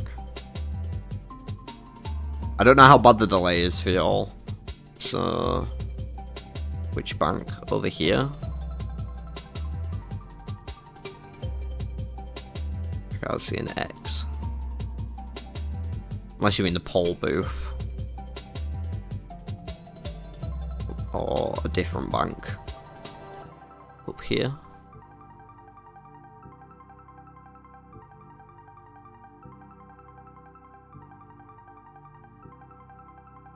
One down here maybe? X by the bank? No, I'm not sure what you mean by that. X. There's a shield thing there, maybe? One up on the North Mountain. Over here? Oh! That looks like a windmill. I think that's a windmill. I might be wrong, though. I don't think it's like an actual map marker of something. I see what you mean now, that like plus thing. Oh, you can't see my cursor, can you? Let me just turn that on. Okay, that lost everything. Show me the thing. Yeah, there we go. Okay. You can see my cursor now, can't you? Yeah, here, I think that's a windmill. Yeah. See what these actual notes are. New quests. No new location is complete without a healthy helping of lore to flesh out the world. Naturally, more Valamor means continues the main storyline, following on from Children of Sun and Twilight's promise. You need to dig deeper into the Twilight mysteries and blah blah blah blah blah blah blah blah blah blah. Spacebar, spacebar, spacebar. To start the Heart of Darkness, I'm just going to turn this down a smidge more. If you want me to turn it up for you guys, I can. Let me know. To start the Heart of Darkness, you'll need to have completed Twilight's Promise and have 55 mining, 48 thieving, 48 slayer and 46 agility. Interesting, there's a slayer requirement. Some combat gear handy, at least level 65. There's a murder mystery as well that's set on Alderin, Death on the Isle. Should be a little bit of a fun one by the look of it. You need 40 thieving, 45 agility and 30 crafting, a combat level of 50. Okay.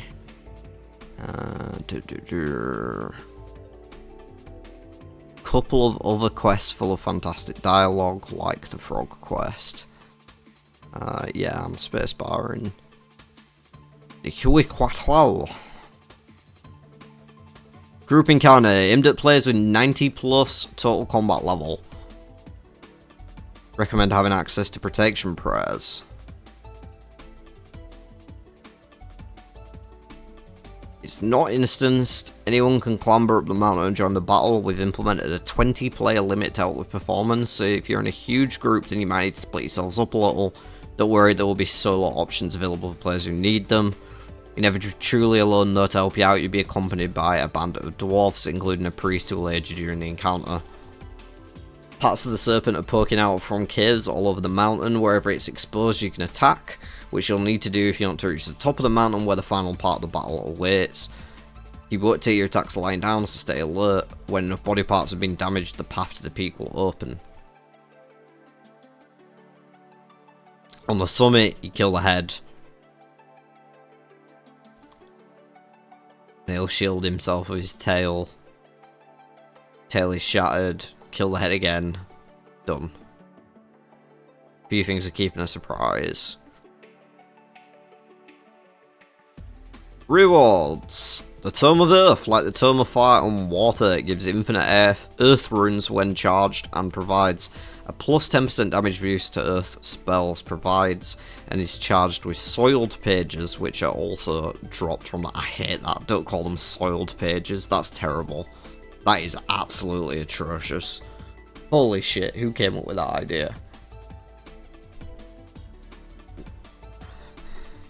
Dragon Hunter Wand. Draconic creature. Equipment like the Dragon Hunter Lance or Dragon Hunter Crossbow will serve you well here. Currently Magic is missing Dragonbane option, but that'll changes with the wand. It's a Dragonbane weapon. It gets plus 50% accuracy and 20% damage against dragons. It also has a 10% magic damage buff on it itself, so I guess it's okay against non-draconic creatures. I don't know if any other staffs off the top of my head that have a 10% buff on them. That seems pretty good. Like, it seems pretty good as just a wand. Auto cast at 5 tick. And can benefit with the new Earth Tome. It's cool that there's the tome that's not from a minigame as well. I like that. Yeah, this should be good. Should be good.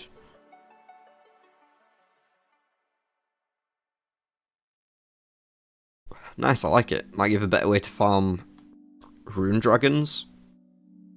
There's a new hide armor set.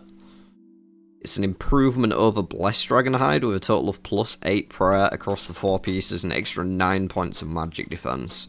We require 40 defense, 70 range, which is the same aside from the legs and Vambraces, which have no defense requirement. So it's the same as Blessed Hide to equip, but it's strictly better, but I guess you can only get it from the boss rather than clue scroll, so it's more limited in how you can get it. I'm not sure how I feel about that. I guess it depends on the drop rates and stuff, but it seems like it's not a bad thing, but it kind of removes the need for Blessed, and I think Blessed sits in a nice niche spot where it's fit for the amount of time that it's fit for. Prayer Regeneration Potion. This will restore 1 prayer point every 12 ticks for 8 minutes, which should give you around 8 prayer points a minute for a total of 66 points per dose. Let's see what that looks like in practice. 99 prayer using protection prayers. It saves you about 2 minutes, or about 30 seconds if you have piety as well. Yeah, it's okay, I guess. Doesn't seem as good as it could be, but maybe it'll be better than I'm making out. I don't know really how the numbers are going to crunch down. The Xeric version is much better, but this potion is something you can carry with you to locations where recharging your prayer is inconvenient. Yeah, maybe. I feel like just regular prayer pot doses give you more. So people will just take them, but yeah. I might be wrong on the numbers as well, I'm not sure how that works out. Mastering Mixology.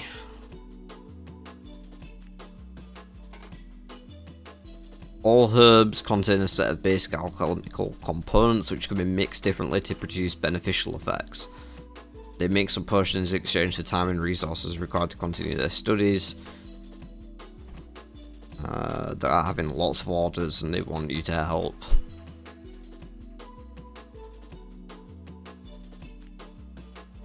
This activity is lower XP per hour than regular herb lore, but boasts a higher XP per herb, and is focused on giving you access to some fantastic herb lore rewards for an alternative training method. So it's basically like the Mahogany Homes of herb lore, is what I'm getting from this. It's made for Iron Men, you know, people who want to get the most out of their limited amount of herbs rather than people with cash who can buy them on the GE. Which I don't hate, because I'm an Iron Man, but yeah, I know some of you will have different opinions on that. Doesn't use secondary ingredients. You'll only stock up on herbs. That's good, because secondaries are a cunt. You'll have to process these herbs into their basic elements, then use simple components to brew potions and satisfy orders. Do the processing and shit. I don't need to read all the crazy details of how to play a minigame. You can store up to 300 regions, blah blah blah. 3 potion orders to choose from. Okay. Mix a potion. Get your rewards. Potion packs, untradeable rewards, tradable potions. 3 varieties of potion packs. Apprentice requires 60 herb lore, Adept is 70 herb lore, and Expert is 85. The rewards you potions, the better the pack, the more potent potion. Keep in mind that you won't be able to receive any potions that you like the herb lore level to create, but these should serve as a fun way of turning stacks of herbs you'll never get through into something more usable. So you can turn like all your Guams and Marintils and shit into like points, which you'd then buy more reasonable potions with. Aldarium and goading potions. Keep the herbal the potion of goading. Yeah, that's like the Din's Bulwark thing. Brings people towards you, and that could be useful for like barraging and stuff like that. It should be pretty decent. And Aldarium. Oh, mixed potion of goading. It's also a secondary ingredient for prayer regen potions, in conjunction with Huasca herbs that you'll farm using seeds dropped by the High Quell. Regent's pouch. Make space for secondaries with the latest in item storing technology. Should be good with the Tower of Life. Like the herb sack, this handy pouch lets you store up to 26 of all secondary ingredients, from limport roots to unicorn horns. Secondary ingredients inside the bag will be used in creating potions, so no need to remove them from the pouch. That's great. It means you can now craft 26 potions. Limit this being able to take into some areas of the game, but yeah, you could create 26 potions per invent now by using the bag, as long as you can like left click fill it from your bank, I guess, Well, still, it'd be like a couple of clicks, wouldn't it? But yeah. The Alchemist outfit will give you a 10% chance to save a secondary ingredient, okay? Yeah, don't think anyone really cares. You only need the goggles for the effect, the rest is just drip. Maybe people care about this, maybe it's better than making out, it doesn't seem like a big thing to me. Alchemist Amulet. Classic Amulet can be brought with a small amount of charges on first purchase, but additional charges can be added by using standard amulets of chemistry on it. The Alchemist Amulet increases the chance to mix 4 dose potions to 15% powerful stuff. Okay, and I think you can charge this up as high as you want as well, so it means you don't have to keep replacing your amulet when you're doing it. You can just wear the same one and use it till it's dry.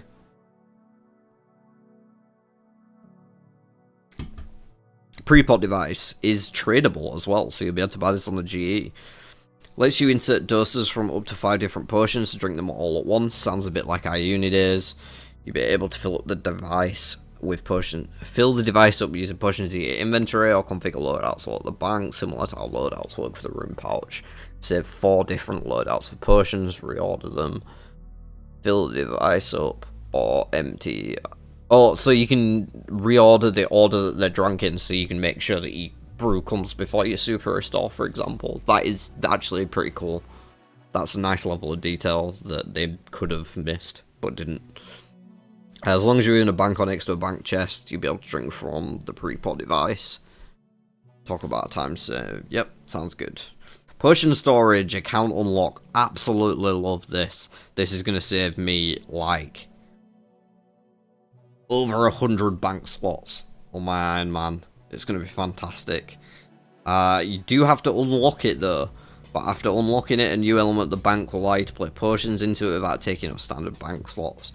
You'll still be able to place potions inside the regular area of the bank, but if you want faster access to specific potions and doses, okay. So it's for storing all the spares that you know you're basically never going to use. But yeah, that should be good. And I don't know if...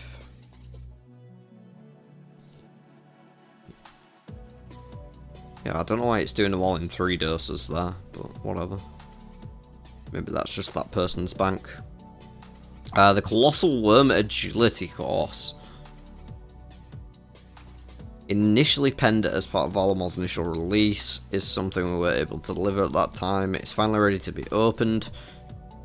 And the Valamor's Grand Museum needs your help. Wormtongue, who happens to be an anteater, just roll with it, has been appointed by a museum to lead a blah blah blah blah blah blah blah.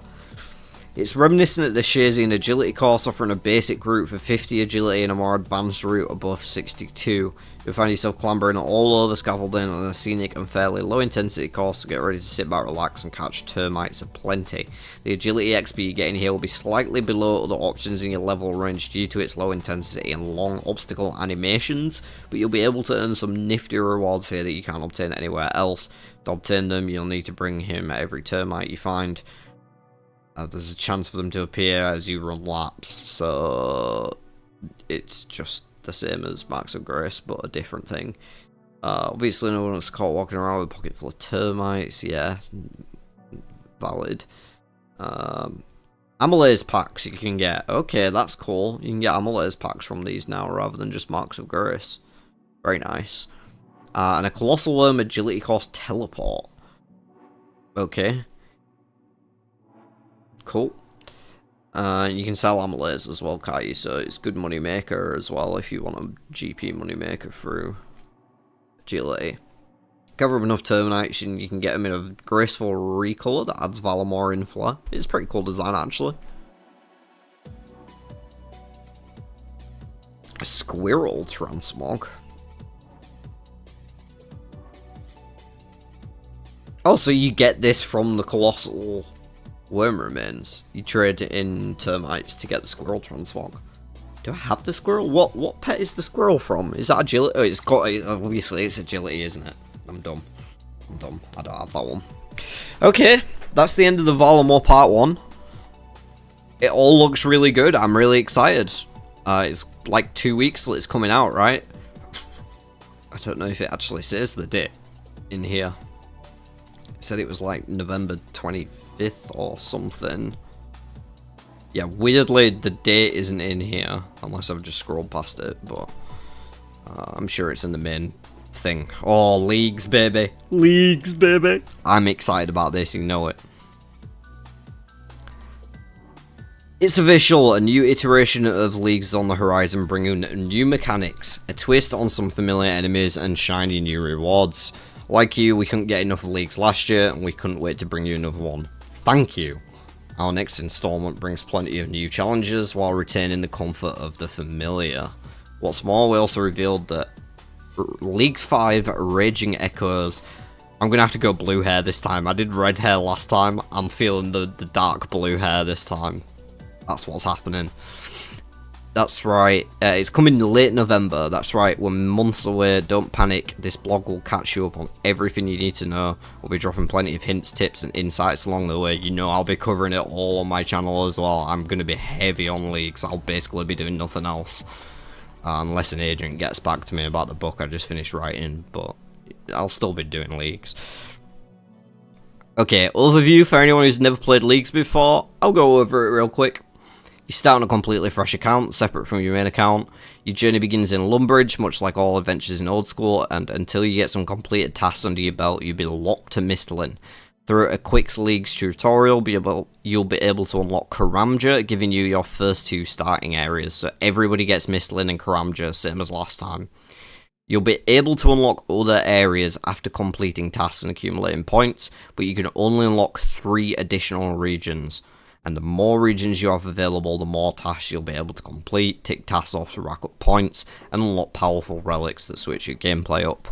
This game mode, oh, it's only 6 weeks this time, not 8. It's temporary, meaning you'll only have 6 weeks. Interesting. Yes, Orkdog. I just finished writing an epic fantasy book. It's been a long process, like 2 years, but yeah, I just finished writing it. Area locking is one of the most interesting things about Leagues, so much so we decided to make it a core part of Leagues going forward. I approve of this message. If you played before, you're familiar with the rule set, not break it down, blah blah blah blah blah blah. Slayer tasks and treasure trails will be limited to the areas you've unlocked, which is good. You'll be able to get to Death's Office, POH, random events, and Essence Man from everywhere. You can only respawn in areas you've unlocked. The areas are the Wilderness, the Fremenic Isles, Asgarnia, Mauritania, the Caridian Desert, Kandarin, Turanwin, Korand and Kebos, sorry, and Valamor. Iron mode with accelerated XP rates, so no trading between other players to accommodate the increased number of Iron players. Shops will fully restock whenever they are opened. Everybody will start with a 5 times accelerated XP rate, which further increases at specific relic tiers. In addition, everyone gets level 3 Herblore, level 5 Runecraft, so they can start training both of those skills right away. Rune energy is infinite. Druidic Ritual is done, as well as Lost City with access to Zenaris, and you get a free Drayman staff from the League's tutor that you can use from day 0. Oh, that's awesome, man. I'm a big fan of tabletop games. I also designed those. Yeah. If you join the Discord, we can talk about that stuff. That sounds cool. Tasks are a collection of goals and achievements. Yeah, we get tasks to get league points. League box unlock relics. Yeah. Super easy to pick. Yeah. The wiki was really great for this. We don't need to care about tasks too much. We try and have every area within 10 to 20% of each of us points, so that any incumbent on trophies. I should probably look at that if I actually want to go for like a high score this time. Because I kind of was going for it last time, but at the same time I was still pretty new to back at RuneScape. I can't remember where I placed. It was like 535 or something. Relics, yeah, we want relics, we like relics. You be given the choice between 3 tier 1 relics as you log in and get more points. I'll be taking different relics the same as I'm taking different zones, just mixing it up from last time, so as much as I love Fire Sale last time, if it's there again, I won't be taking it unless there's like something really shit in its tier. So yeah, that definitely looking forward to seeing the relics get released. League Trophy, another one to add to your collection from Bronze up to Dragon. I'll be taking that Dragon home, thank you very much. League to League rewards. Pets, right-click icons, armor sets. Oh my gosh, I forgot I get my pet still. Yes, I've got the Duke Suck pet. That's such a cool one to have. I bet barely anybody will have that. Oh, I've got the Duke Suck and I've got an Abyssal pet. Right-click icons as well. Okay, so I get a cool big dick icon and armor sets. Cool. Right-click icons obtain or show shows how well you did in the previous league. Nice. Instead of rotating out content and rule sets, we plan to build on the leagues with each iteration. Okay. Keeping the area lock system, yep. We've added a new area to options, Valamore. You'll be able to access everything from Part 1 as well as everything Part 2 has to offer. Fantastic. Prioritising which tasks to do and which relics to build out your account with is a league staple, and Raging Echoes will be no different, especially when we add a few new features into the mix. Combat Masteries are the new core of your combat power. The system complements the relic system to give you greater control of your battle buffs. Progress in the league advance your combat mastery alongside your relics. Did that just... No, we're still good. Can I loop this as well? So it'll just... Yeah, we might be here a while, I don't know. So alongside your relics and choose new effects and boosts. We'll share more on the combat mastery system or what to expect as we get close to kickoff. Echo boss variants. Curious about the meaning behind this year's subtitle, that's good. This year we're unleashing enhanced bosses into the world, one in each area. They may seem familiar at first glance, but each new boss will have slightly different mechanics, keeping you on your toes if you want to be in with a chance of the best loot. That's right, not only do they have new moves, they have new loot to boot, and it's stuff you've never seen in old school before. Some of these items may serve similar purposes to ones you've seen before, like the strong ranged weapon we're adding to the Calphite Queen's drop table, which competes with the best in slot gear found in other regions. Maybe like an ACB type thing, but from KQ. That'd be interesting. These new items should shake up the area meta. It depends how early you announce them, because if we don't have enough time to look at it, then people will just go with what they're comfortable with from what they know. But hopefully you announce it in advance. Encouraging explorers to try new regions and new activities. We'll be sharing which items drop where before launch. Okay, so they just answered the thing I said. I feel dumb. So you'll have plenty of time to think through your approach. You want to see all the diverse builds you come up with. Task and relic system remains the same. You'll see new activities and new relics alongside some favourites. We'll be revealing more of these as we head towards launch. Main game rewards. After the league ends, you'll be able to spend your points for tradable or rewards that are purely cosmetic. We'll divulge more of our proposed rewards, take feedback and pull them later, but for now here's a peek behind the curtain. A league-specific banner, home teleport, animation scroll and outfit, equipment ornament kits, 2-player-owned house reskins, a new portal nexus, a death animation override. It's not exhaustive or set in stone. And here's a concept art for a Venatable ornament kit. That is pretty fucking cool, actually. I definitely like that. Since these cosmetics will appear in the main game, you soon get the opportunity to vote on whether you'd like to see them or not. And that is it for now. I'm hyped, though. I'm really hyped for it. Leagues is going to be so much fun. And I encourage you all to come and join me for it. If you've never played in leagues before, if you have played in leagues, it's going to be a blast. I'll be sharing my plan and stuff ahead of time, so when I've come up with it, so you know. If y'all want to join me for the journey on my plan, that'd be a lot of fun to unite in the same regions or whatever. But yeah, it's going to be fun. I can't wait. And then finally, we have the Part 3 of Valamore, which is the finale. New areas. First is the Auburn Valley, the Custodia Pass, and the Talati Rainforest. Why didn't they put on the map here too? That's not helpful.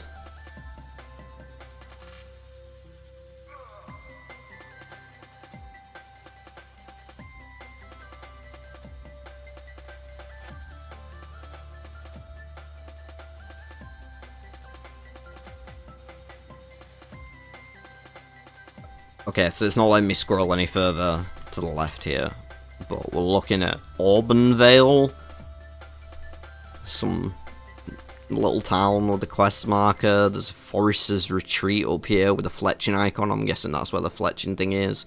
Custodia Pass. That'll go up towards Zaya. That'll be how you get to Corund.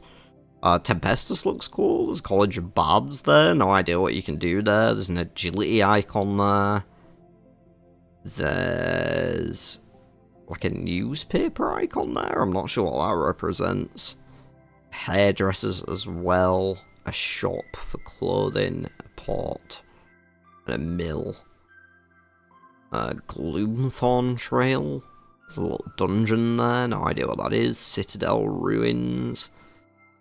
And it's not letting me go left to see what is over here, but that looks like a dye shop and a magic shop. And an ore shop, maybe?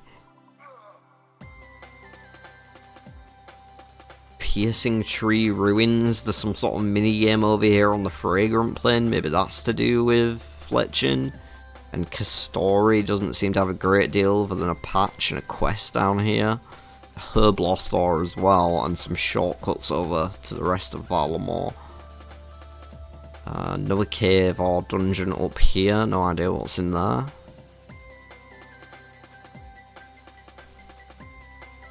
Okay, what we got? New areas. New quests. Multiple new quests, including the final part of the main quest series, is a master tier finale called The Final Dawn. Diving into history of Valamore.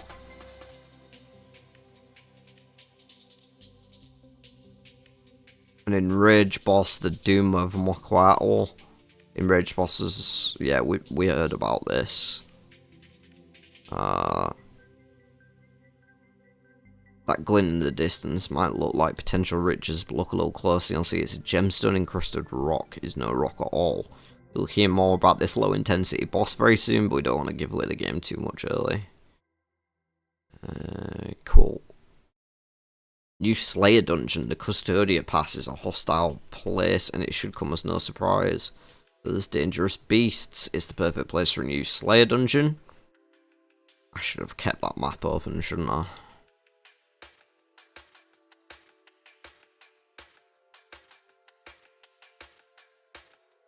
Where is this? The Custodia Pass. Okay, so they're saying there should be a Slayer Dungeon up here somewhere. In this region.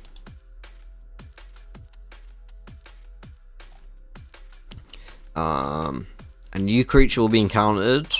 Yet to be encountered in Gillinall with the star of the show. While they won't pose too much of a challenge, local Slayer Masters have determined that they'll make for a great training opportunity. You discover one new creature with 3 different variants. Each variant will be unlocked at a different level, starting at 54, kind of like spiritual creatures. Perfect target for mid-game players. You may get a new unique item drop, and it'll be home to many familiar Slayer targets as well. So they said local Slayer Masters. There's a candle shop there, I've just noticed as well. So I'm guessing there must be some sort of other Slayer Master coming. I can't see one on the map, but it could be off to the left, because I don't feel like this is the full map that we're actually seeing here. It's cut off, you know, like that's cut off there. Local Slayer Masters implies that there are Slayer Masters, right?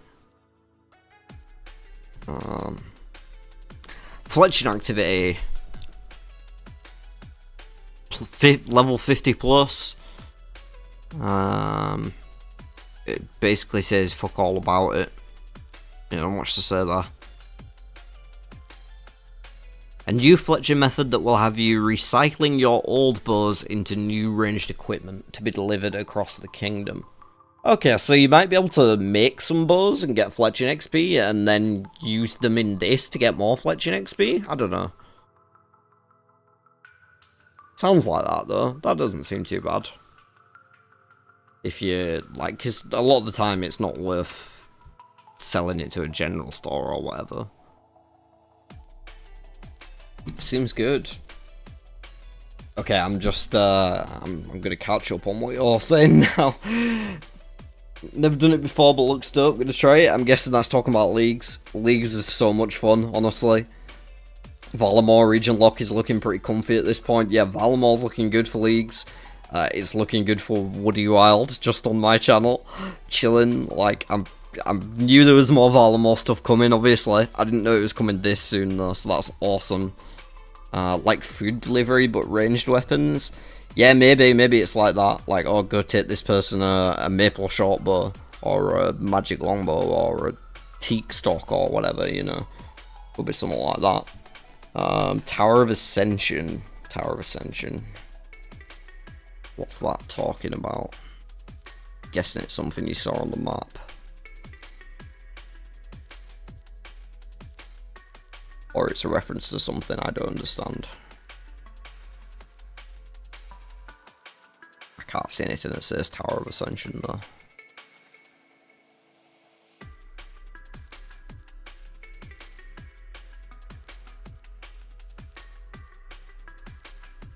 Yeah. This is hype, y'all. It's been a really good stream. Thanks for everyone who's still here, by the way. Like 50 odd people still here. Shout out you big bad selves. Hit that like button. Tower of Ascension, like the Slayer Tower, I was thinking. Not sure though. I think I'm just mind farting right now. I probably do know what you're talking about, but it's gone. My brain stopped working after 3 hours and 10 minutes of being live. Jeez! Well, I think I'm going to wrap it up because I'm out of patch notes. Unless there was something, if you mentioned now in the chat that I missed that you want me to just go and look at in more detail from today's summit, then I will do that. But yeah, I think I'm about looking to wrap this up here. Valamore's content that hooks you in, obsessed with getting gear from perilous means. I saw it on YouTube. Yeah, perilous means is fun, man. I love that shit. I can't wait to get that on Woody. That's gonna be a lot of fun. It's gonna be a lot of fun. Alright, thanks for coming, everyone. Make sure to hit that like button and subscribe to the channel if you haven't already. I've mentioned I've got Woody from the Wild West. I've got my own region lock series going on at the minute with Valamore, Mistlin, Corund, and the Wilderness. It's been a lot of fun, so go check that out. And we've got RuneScape Party as well, which is a lot of fun. Which is like Mario Party, but in RuneScape that I started hosting. And you can join the Discord server to learn more about either one of those if you want to get involved as well. But yeah, that is going to be all from me tonight. And the sounds of RuneScape D&B and this Drowning Goblin will take us out to a close from here, I think. Cheers for watching. Look after yourselves, be lovely to one another, and I'll see you on the next one.